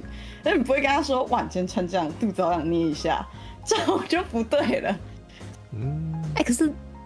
这个的话，我觉得这个是存在在一个女性之间啊，因为有些女性朋友的话，有些人就是还是会讲这种话，很好之间，很好的啦，通常都是很好的那种才会讲。他跟他很好啊，就是你知道，你要先知道他就是他可以接受这个，你才可以讲。就像跟开黄腔的道理是一样的，你要知道差不多对方能够接受黄腔，你才会这么做。这样子，嗯，欠斗内我可以，我好可以，可以，我们都可以，因为都可以，欢迎各自来我的频道。那个，不要只是嘴上说说啊。哇，我不知道我这样讲会不会有点危险啦，但我都讲了，就是我觉得还有一点是，因为我们现今大家比较，就是大家应该都认同，就是我们不惩罚，那叫什么？我们不能思想取缔啊，就是他没有真的做出让你不舒服的行为，他只是在他的脑袋里想了一些，你没办法把他脑袋切开来检查看有没有，你就没办法惩罚他。所以如果他可以管好他自己，他有正常的判断力，可以不要把会让人不舒服的话讲出来的话，好像就不需要特意去制裁他吧。我是会有这个想法，对对对，对，他在脑里想不犯法，他怎么想都行。对，但是一旦你讲出来让人不舒服了，就可以告你性骚扰。对，讲出来就是不行，你要怎么想随便你，对，脑子是你的。是的，是的。哇，好深哦。还好啦，就循序渐进，可以了。当然就是蛮开心跟大家聊一些深入的。好，那我们来悄悄移动到下一题，要怎么夸也是学问。我觉得就是大家心里会有一把尺，你大概知道怎么夸。就是你可以去看，你们先讲，有讲。你可以去看，就是这个人，假设他不是第一次贴文，你可以看其他人怎么夸他，看他有没有根据，有没有就是特别指出哪些东西他不喜欢听。然后有人曾经夸过，没有被他反驳，没有被他臭，然后你自己的道德的标准也觉得可以，那你就这么做。对，如果你不知道，没有一个准则的话。我觉得如果就是真的不知道，其实不夸也没有不可以。对啊，就如果你真的不太知道要怎么讲，会造成对方不舒服的冒犯，我觉得你就是默默在心里就是哇，他好美，他好棒，或者点个赞就好。我们不需要非得留下个踪迹或什么的。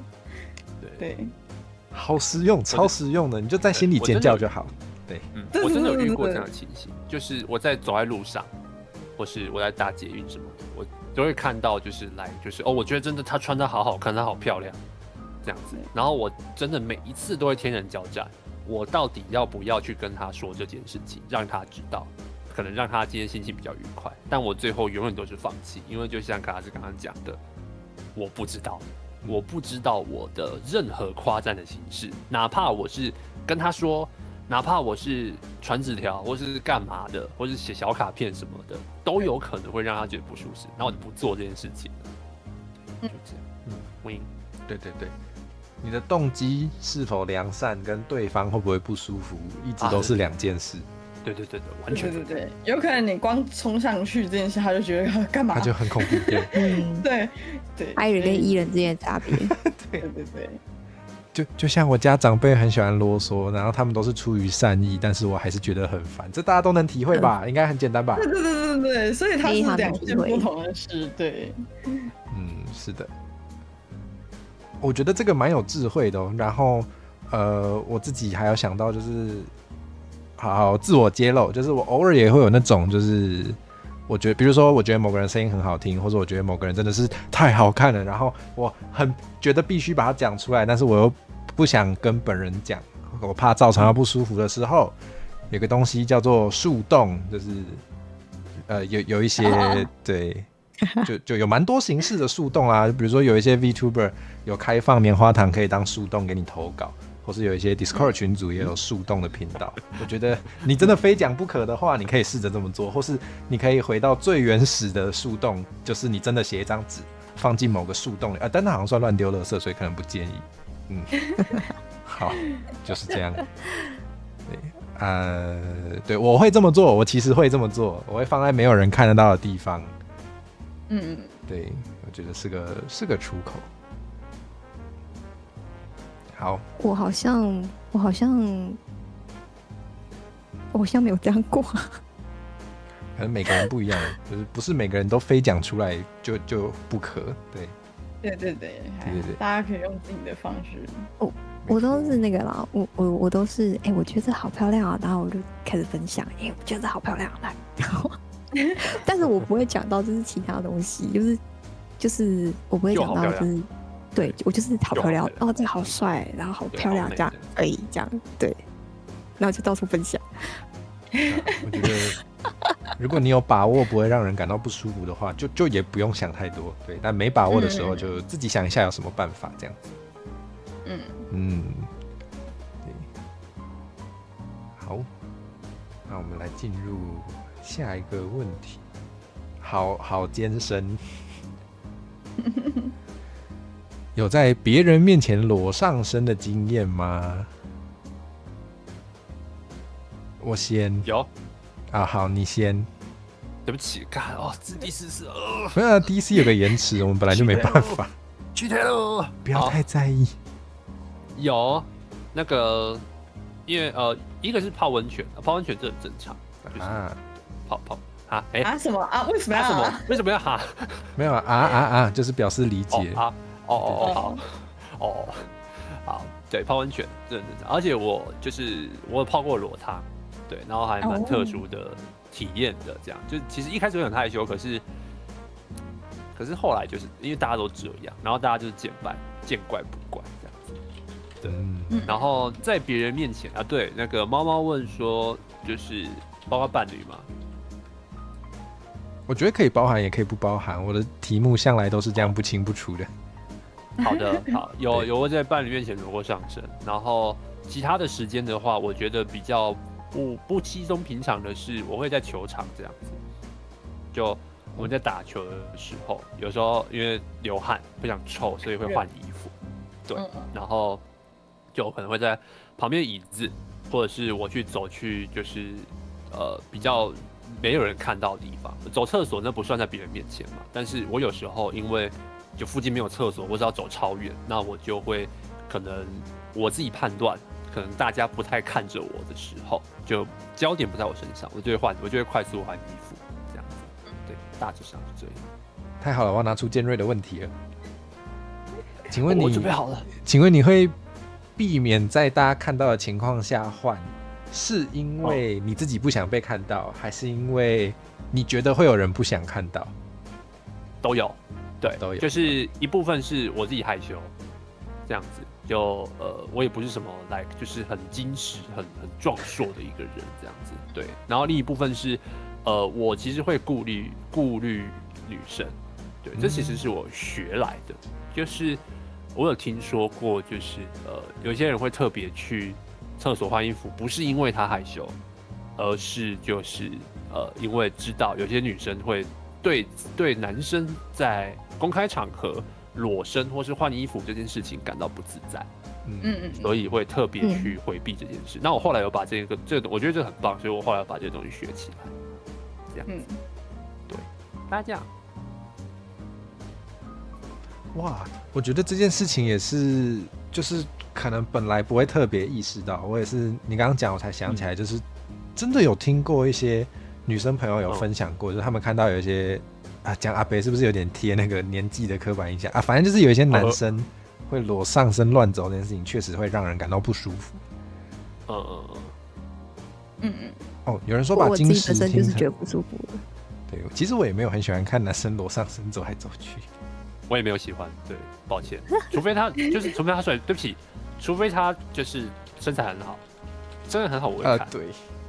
对啦，虽然这样有点抱歉，但就是有时候那些乡下的地方看到是阿北，就直接坦荡的脱掉他的吊嘎，然后就是会想要回避一下，会觉得不想看。对，没错。但如果是你知道消防队队员，消防队队员，我就会好羡慕这样子。对，就这样。确实，如果是公园贝贝跟消防队员，我也会蛮想看一下消防队员。没办法，大家都觉得不错吧？就是比较现实，是没办法。美就是美，但是对于美的追求，对，无关乎性别，真的就是好看。这是美，没错。好，那你觉得就是有一些男生不被要求，就是可以，就像刚刚讲的，有一些乡下北好贴标签了，就是可能会裸上身走来走去，你觉得这是一种特权的展现吗？特权哦，我相信他们没有这个意思，但是实际上是。OK， 对，我觉得没有意识到，对，我觉得把特权定义成就是某些身份跟某些地位的人所拥有的有别于其他地位的人的特殊权利叫特权，而现在这一个特别叫做性别的特别，也就是男性，对，男生才能做这件事情，所以我觉得是一种特权，对，特权还是权利？我的理解的特权就是特殊的权利，就是某些人有，其他人没有特殊的权利，是，就可能就是男生裸上身走来走去，不会被以妨害风化起诉，但是女生可能会哦。对，就是对特殊的权利，对。哦，想问两位女性朋友，你们觉得呢？你说裸上身的经历还是特权的部分？我觉得第一题可以看自己想不想分享，如果不想的话，我其实比较好奇第二题。对，你比较好奇第二题？对，我还蛮好奇，你们觉得男生就像你们刚刚有提到想要去看那个上空海滩，我觉得就是因为可能有上空海滩这个词的意思，就是有些海滩不允许上空，可是我看这些海滩男生都可以上空哎。对，就你们会不会觉得男生可以上空是一种特权？很帅哦，现在。如果你有想法，你可以先讲。我自己稍稍可以带到第一题，因为刚刚前面有讲我拍的尺度比较大，但是没有到就是露点程度，但就是也差不多是上空，反正就贴个胸贴这样子。然后基本上在拍摄的空间下，摄影师还有马内，然后跟参加一些场次的时候，那个空间会有很多女生都穿得很少，然后你就会觉得很舒适，就是我觉得真的是因为这件事情不够稀松平常，群体不够大。当在一个特定的场合或环境下，大家都知道这里会发生什么事情，或理所当然的时候，其实它会变成一件大家不会觉得很奇怪，或者是过多不自然的视线感的地方。因为这个地方就是跟裸体海滩一样，就是我有朋友去那边，但是因为他是就是东方人，然后他自己会一直盯着他们看，然后他们反而会觉得就是这个人很奇怪，干嘛一直盯着看？就当一个环境下大家都是这样子的时候，他反而会变成一件就是不会特别让人觉得不舒服，或者是别人觉得你是异类的地方。然后我自己拍了这么久，已经拍了5-6年，我对于就是换衣服什么的也。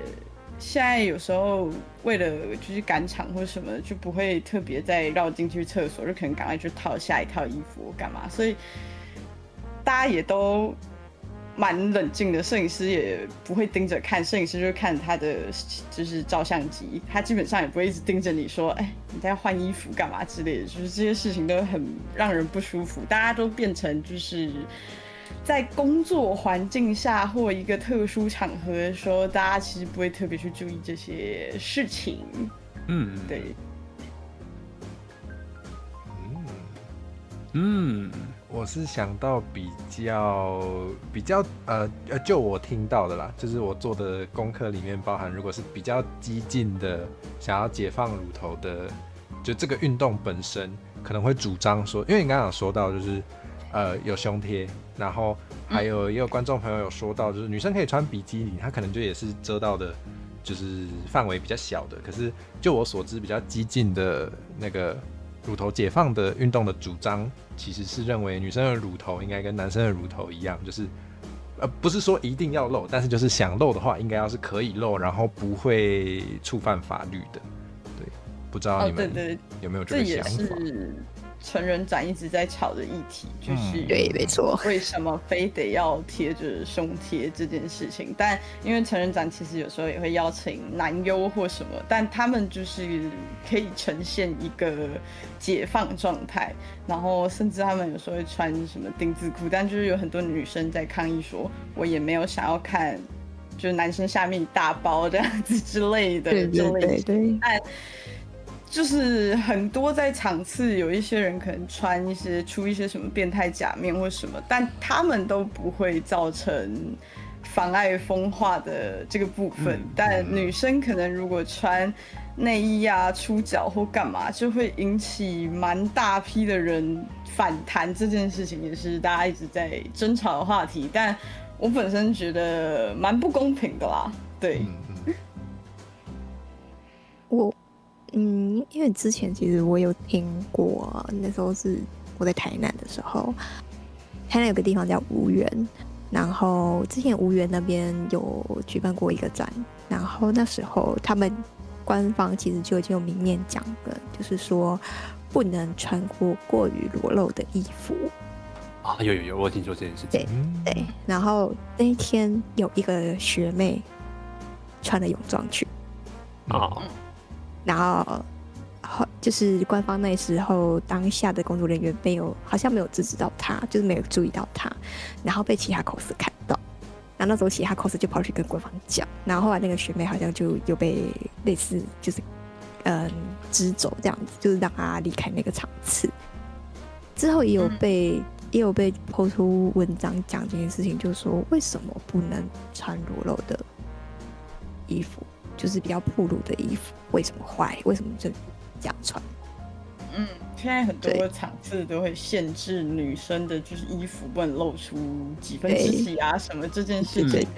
对，然后很多人给出的想法是小孩子看了不好，但我比较好奇是这件事情本身为什么会变成一个负面的标签？就为什么就是女孩子可能穿的稍稍的性感一点，或者是布料少一点，就会是一件对教育或者是有影响的负面形象？这件事情是不太对的。对，就我们没有给，不管是晚辈们或是同龄的人有足够的教育去让他们在面对可能穿着比较暴露的情况之下，该怎么样去看待这件事，所以我们就直接一封了之，就像我们对性的态度一样，我们就是没关系啊，就不要讲就没事了。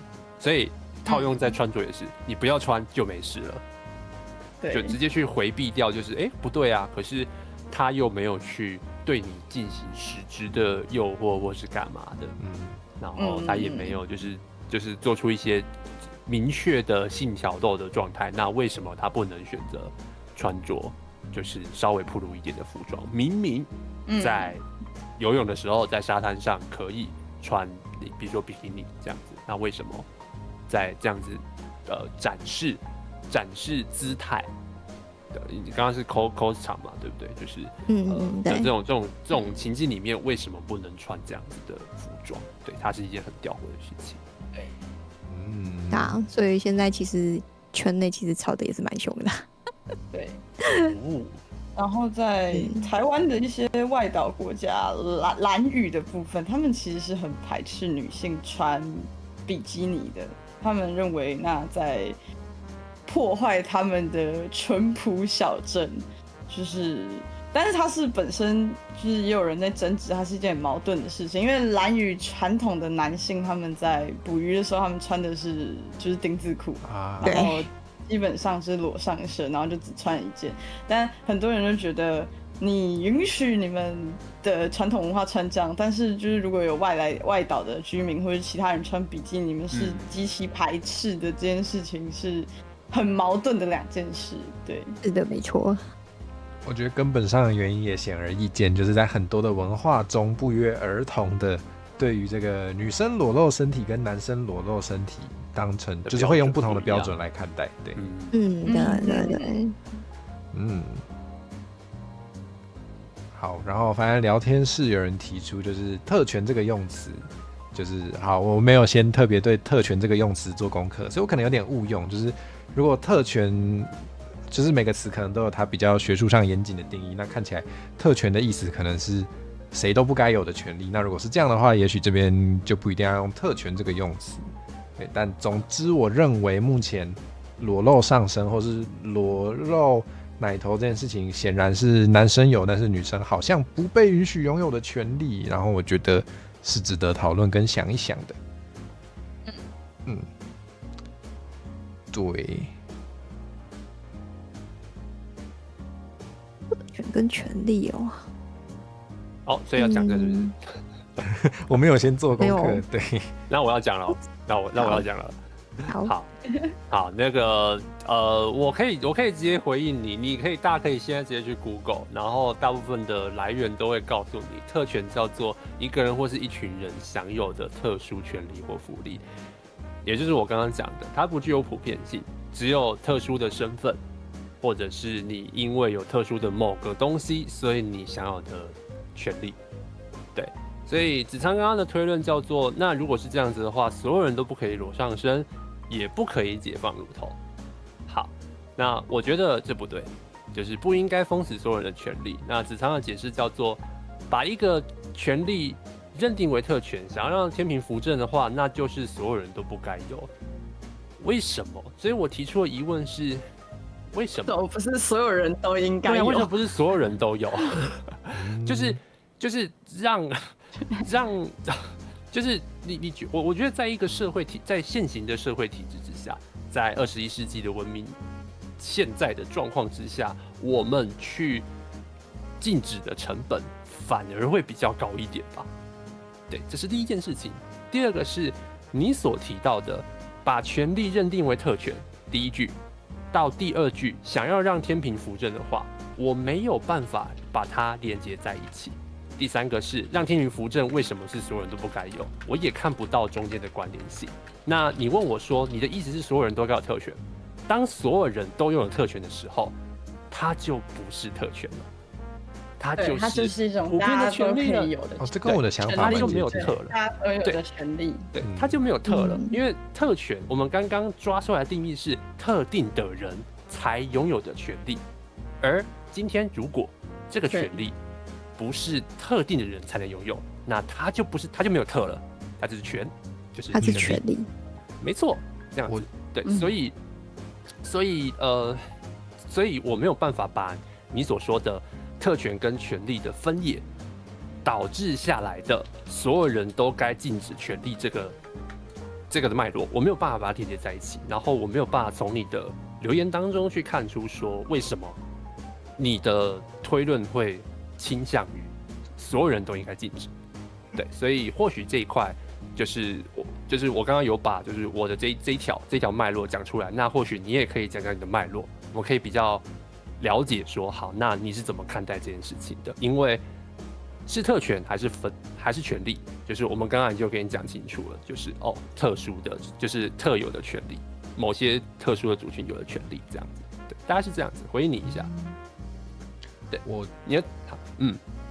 或者我其实觉得确实就是所有人都有是一个方式，所有人都没有也是一个方式，就是像持有枪支，在某些国家是所有人就是在有考到证照的情况下都可以有，对，那有些国家就不能有，对，但我觉得至少它有一个统一的标准，就是如果这个就是露出上半身的权利是只有男生有，然后女生没有的话，就好像怪怪的。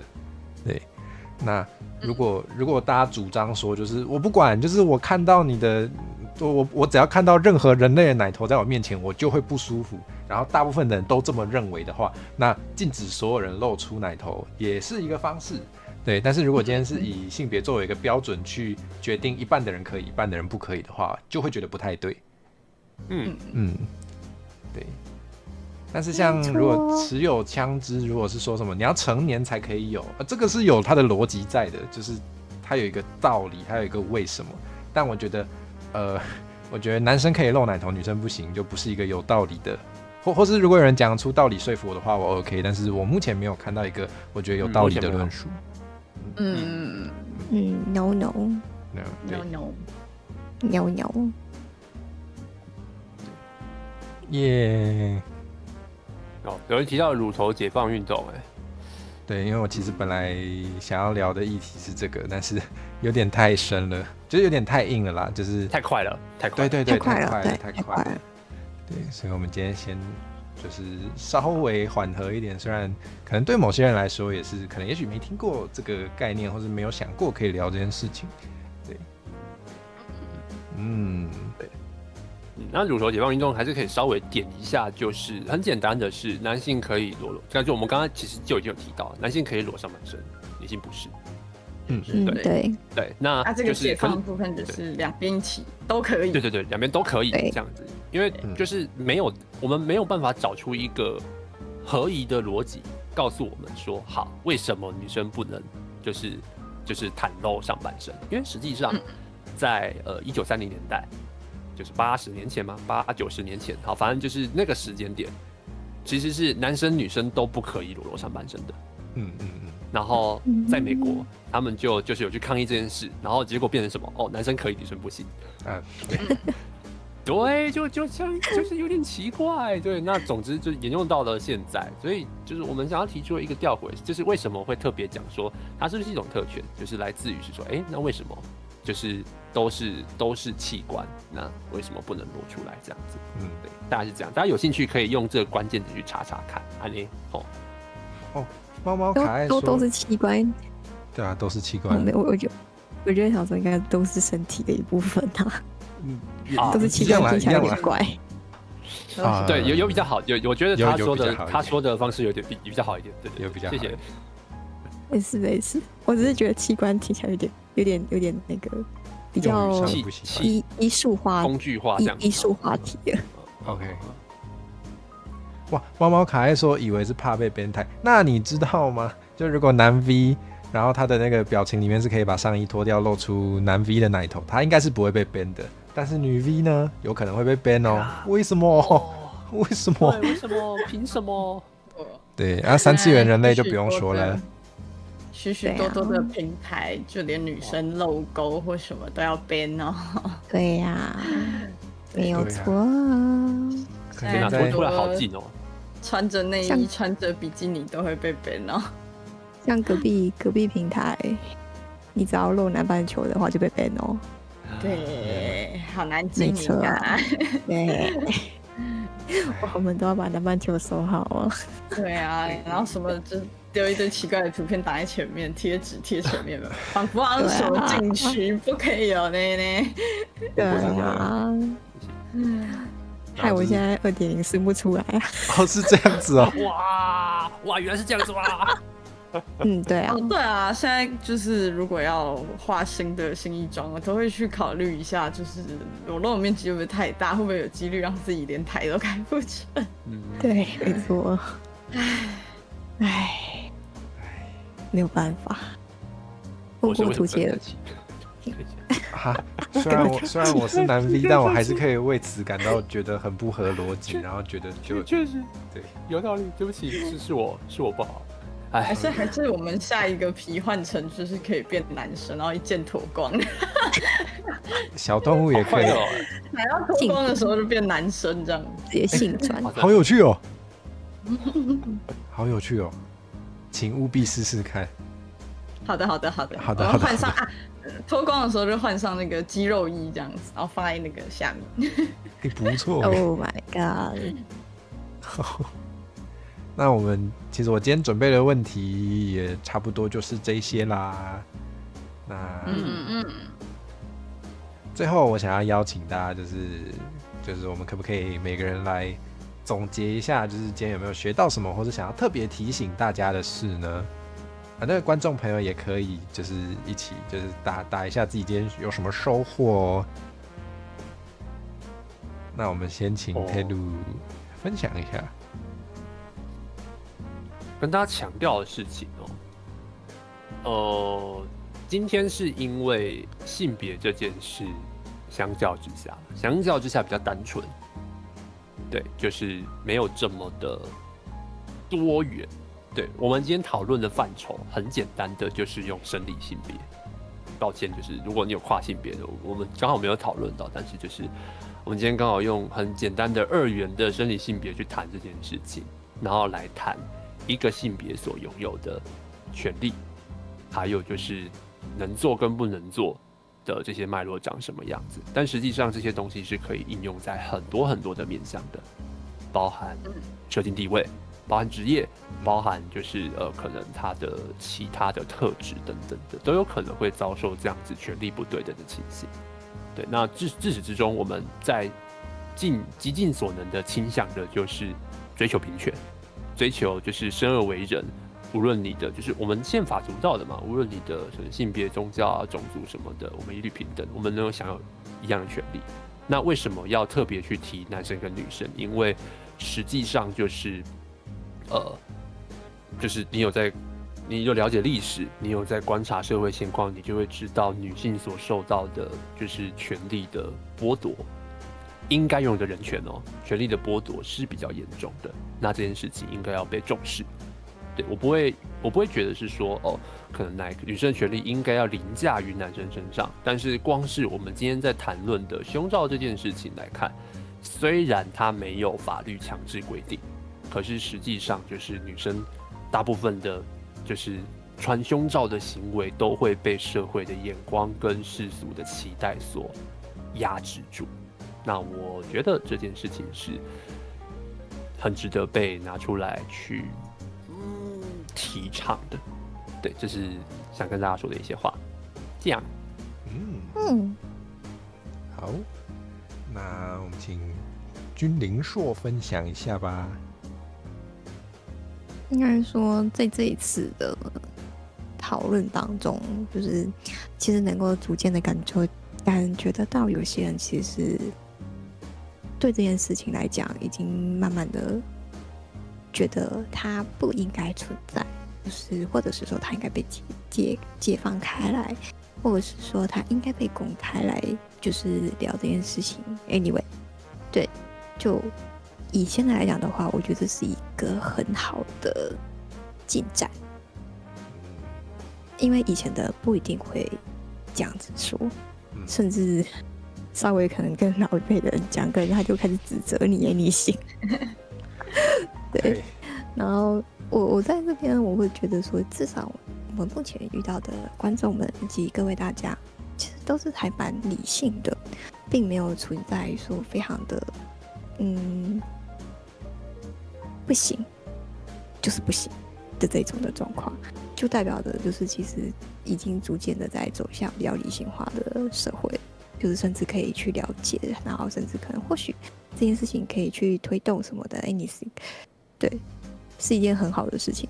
所以我在这一次的观察下是，我感到非常的开心。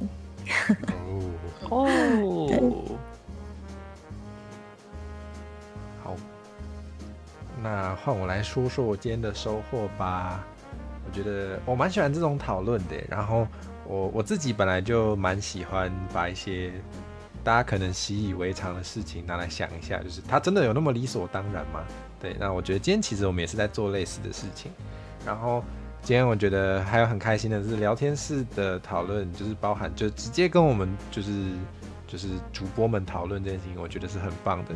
就是我觉得讨论的时候，有时候意见可能有分歧，或是那个就是对用词的定义可能有点不一样，但是这个都远比不讨论然后不互相理解来的好太多了。所以希望大家以后就是我希望有在开台的人也可以多开这种话题哦，因为我自己蛮爱看的。对啊，风气，对，我觉得可以耶，如果可以带起这个大家愿意讨论的风气，真的会很棒。对，台币圈出圈，加油！你要多开吗？我有想啦，我有想。对，就交给你了，这是重责大任。重责大任又落到我头上。欢迎再抓。好，没问题。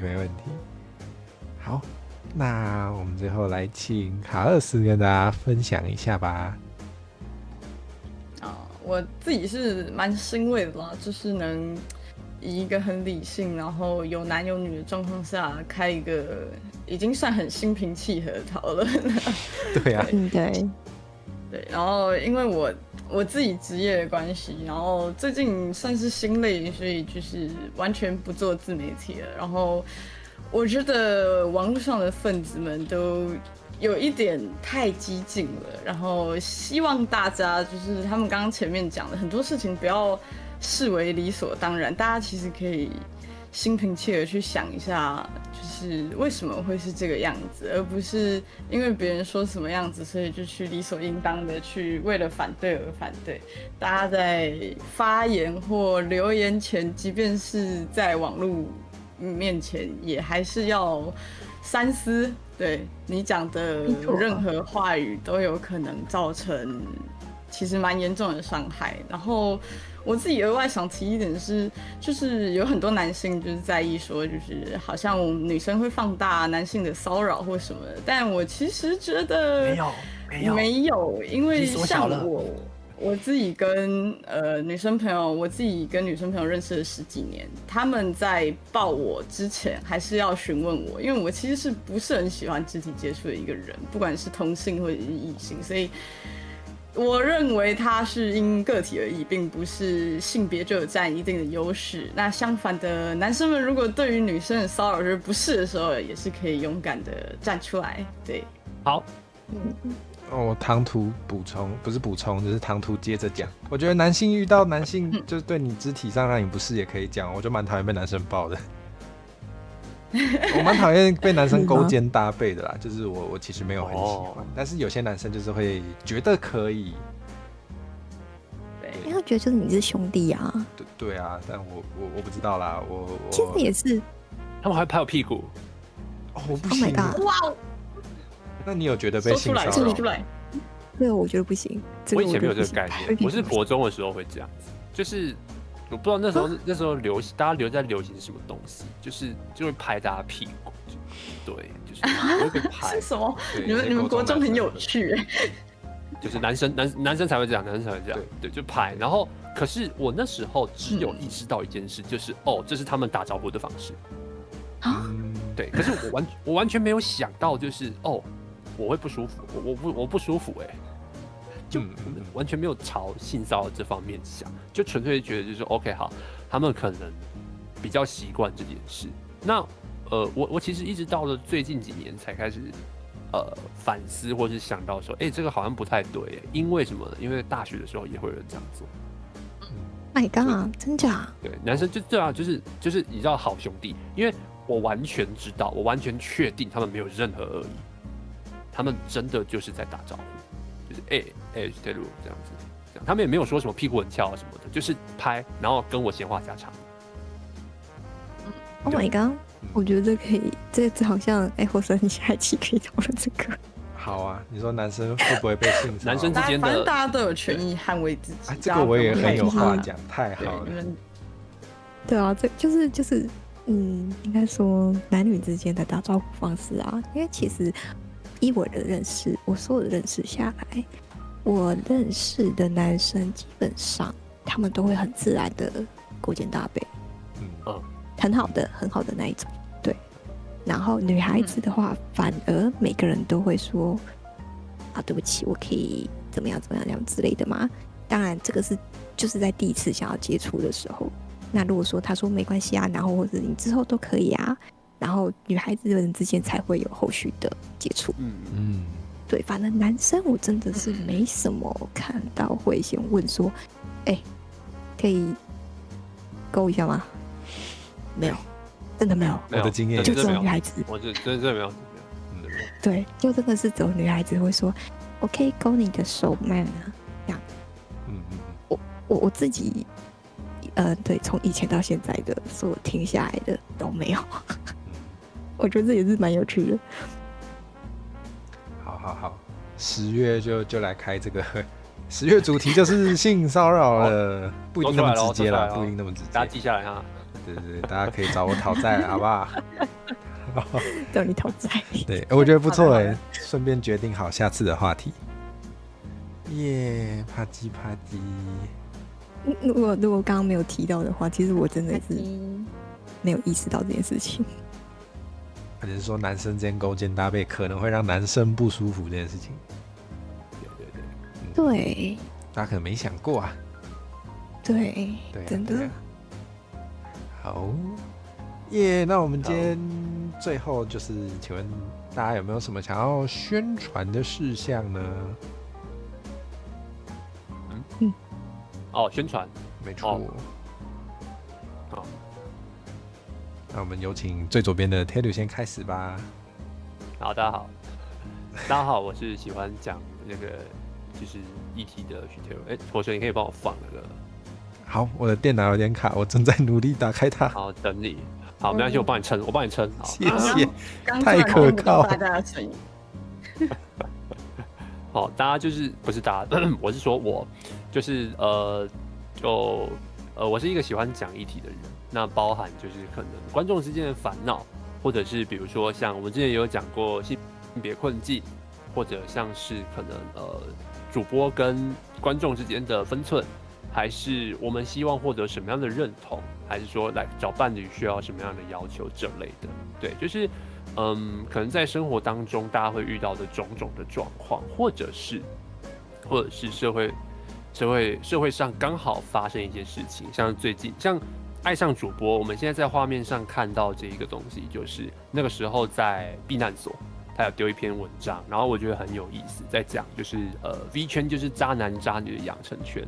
这样子，太天回好，然后就是我们就有聊这件事，就怎么去看待这件事。那所以，如果你会对于这种，不管你是要吃瓜，还是你有烦恼，或者是说可能你觉得讨论这些一些价值性的东西，你觉得很有兴趣的话，那欢迎来逛逛我的频道，我相信你会有一些有趣的发现。大概是这样。那最近也有开一些可能像下午时段的陪你下班的台。这样子，以及就是让人痛苦的秋葵咖喱台。如果你想要看主播受苦，对，或是让主播陪你一起下班的话，你也可以来，就是那个挑看选看好不好？谢谢大家，谢谢。耶耶！今天下午我去偷看。然后你看到是哪个 part？ 等一下，你看哪个 part？ 好像刚好听到你在讲这议题啊。对，我下午有偷先预习这件事情。对，你会偷偷预习，我偷偷听。好的，你真棒。大家可以多多去听，蛮有意思的，我觉得。我其实发现不止在 YouTube，我发现 Taylor 在推特上也蛮乐于发表对议题的看法。就我会聊一些，就是大家可能比较有共鸣或是愿意讨论的东西。对，所以如果你有兴趣的话，你可以点我的精选内容。对，我有放就是艳女这件事情。对，你有兴趣的话，对，可以看一下，蛮有趣的。好，那我好们君临硕有什么最近想要宣传的事吗？如果说是比较大件的事情的话，是我最近，应该说这算是一个小梦想啦。就是因为我个人本身比较喜欢布袋戏，对，然后我之前有做过那个布袋戏的一些企划，然后就有人讲说我的造型如果做成偶的话，应该会是反派的那一方。然后我就想说 OK 啊，那我去问一下当时估价大概多少，那我去估了一下，大概差不多要到7万，所以我现在正在做，对，就是我的布袋戏偶画的募资活动。如果大家想要看我的布袋戏偶画的话，就赞助我一下下。对，他们说应该又长得很像那种大反派之类的，然后就就是都是那种很漂亮的大反派，然后过没几可能就嘎的那种。至少曾经很漂亮。对，至少曾经很漂亮。然后说就是很强，然后很漂亮，然后后来就嘎的那一种。至少有帅过了。对，我有帅过。对，我觉得这件事情最近比较想要真的完成它。对，好，那恳请大家想看的话就掏钱支持吧。感谢大家。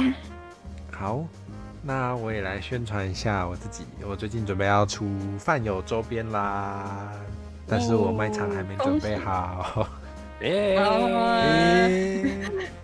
对、但是我准备好就会马上跟大家说，因为我等不及收到你们的钱了。好，我目前想宣传的就是这个。哇，我向来都很诚实的。对，好，那卡勒斯最近有什么想要宣传的事吗？最近大事大概就是下个月是我的生日，哦，大家可以哎，来看看快台。乐！对，然后接下来有一个比较特别的企划，然后原因因为是原本就是有在主持电台嘛，然后我电台比较是邀请就是各行各业的人，或者是人生有遇到一些什么很奇葩的事情的人，就是上来聊聊这样子。但最近就是比较争不到人，所以如果大家有兴趣，不管是观众或是 V 都可以来。那后面还会有个新企划是。就是可以来我的工作室，然后我会煮晚餐给你，我们边吃着晚餐边聊一些事情，太酷了吧！尽可能在吸引大家参与这个活动。对，然后太我快了。对，然后平常看很多杂谈，然后有很多就是自媒体圈的角度，大家有兴趣也可以来看看一些关于合约啊，还有怎么追主播这类型的，我这边也是有的，大家可以就是也可以来看看。以上，好酷哦！好超酷的。哇，大家的台感觉都蛮炫的。那就是大家如果有兴趣的话，在我们的标题栏都有标注各位主播，点进去就可以到他们的 YouTube 频道啦。对，那就大家挑挑看，选选看，总会有你喜欢的。是这样讲吗？买2件88折哦。我们这么便宜哦，原来是这样。好，那今天就再次感谢，就是很高兴邀请到3位一起来进行，我觉得很高品质，然后又很有深度的对话，然后也感谢各位观众一起来聊天。谢谢你们，谢谢大家，谢谢谢谢邀约，这是我的荣幸，这是我的荣幸，谢谢。哦，好，那就跟这大家样说晚安喽。耶，大家晚安，拜拜，下次见。 OK，下次见。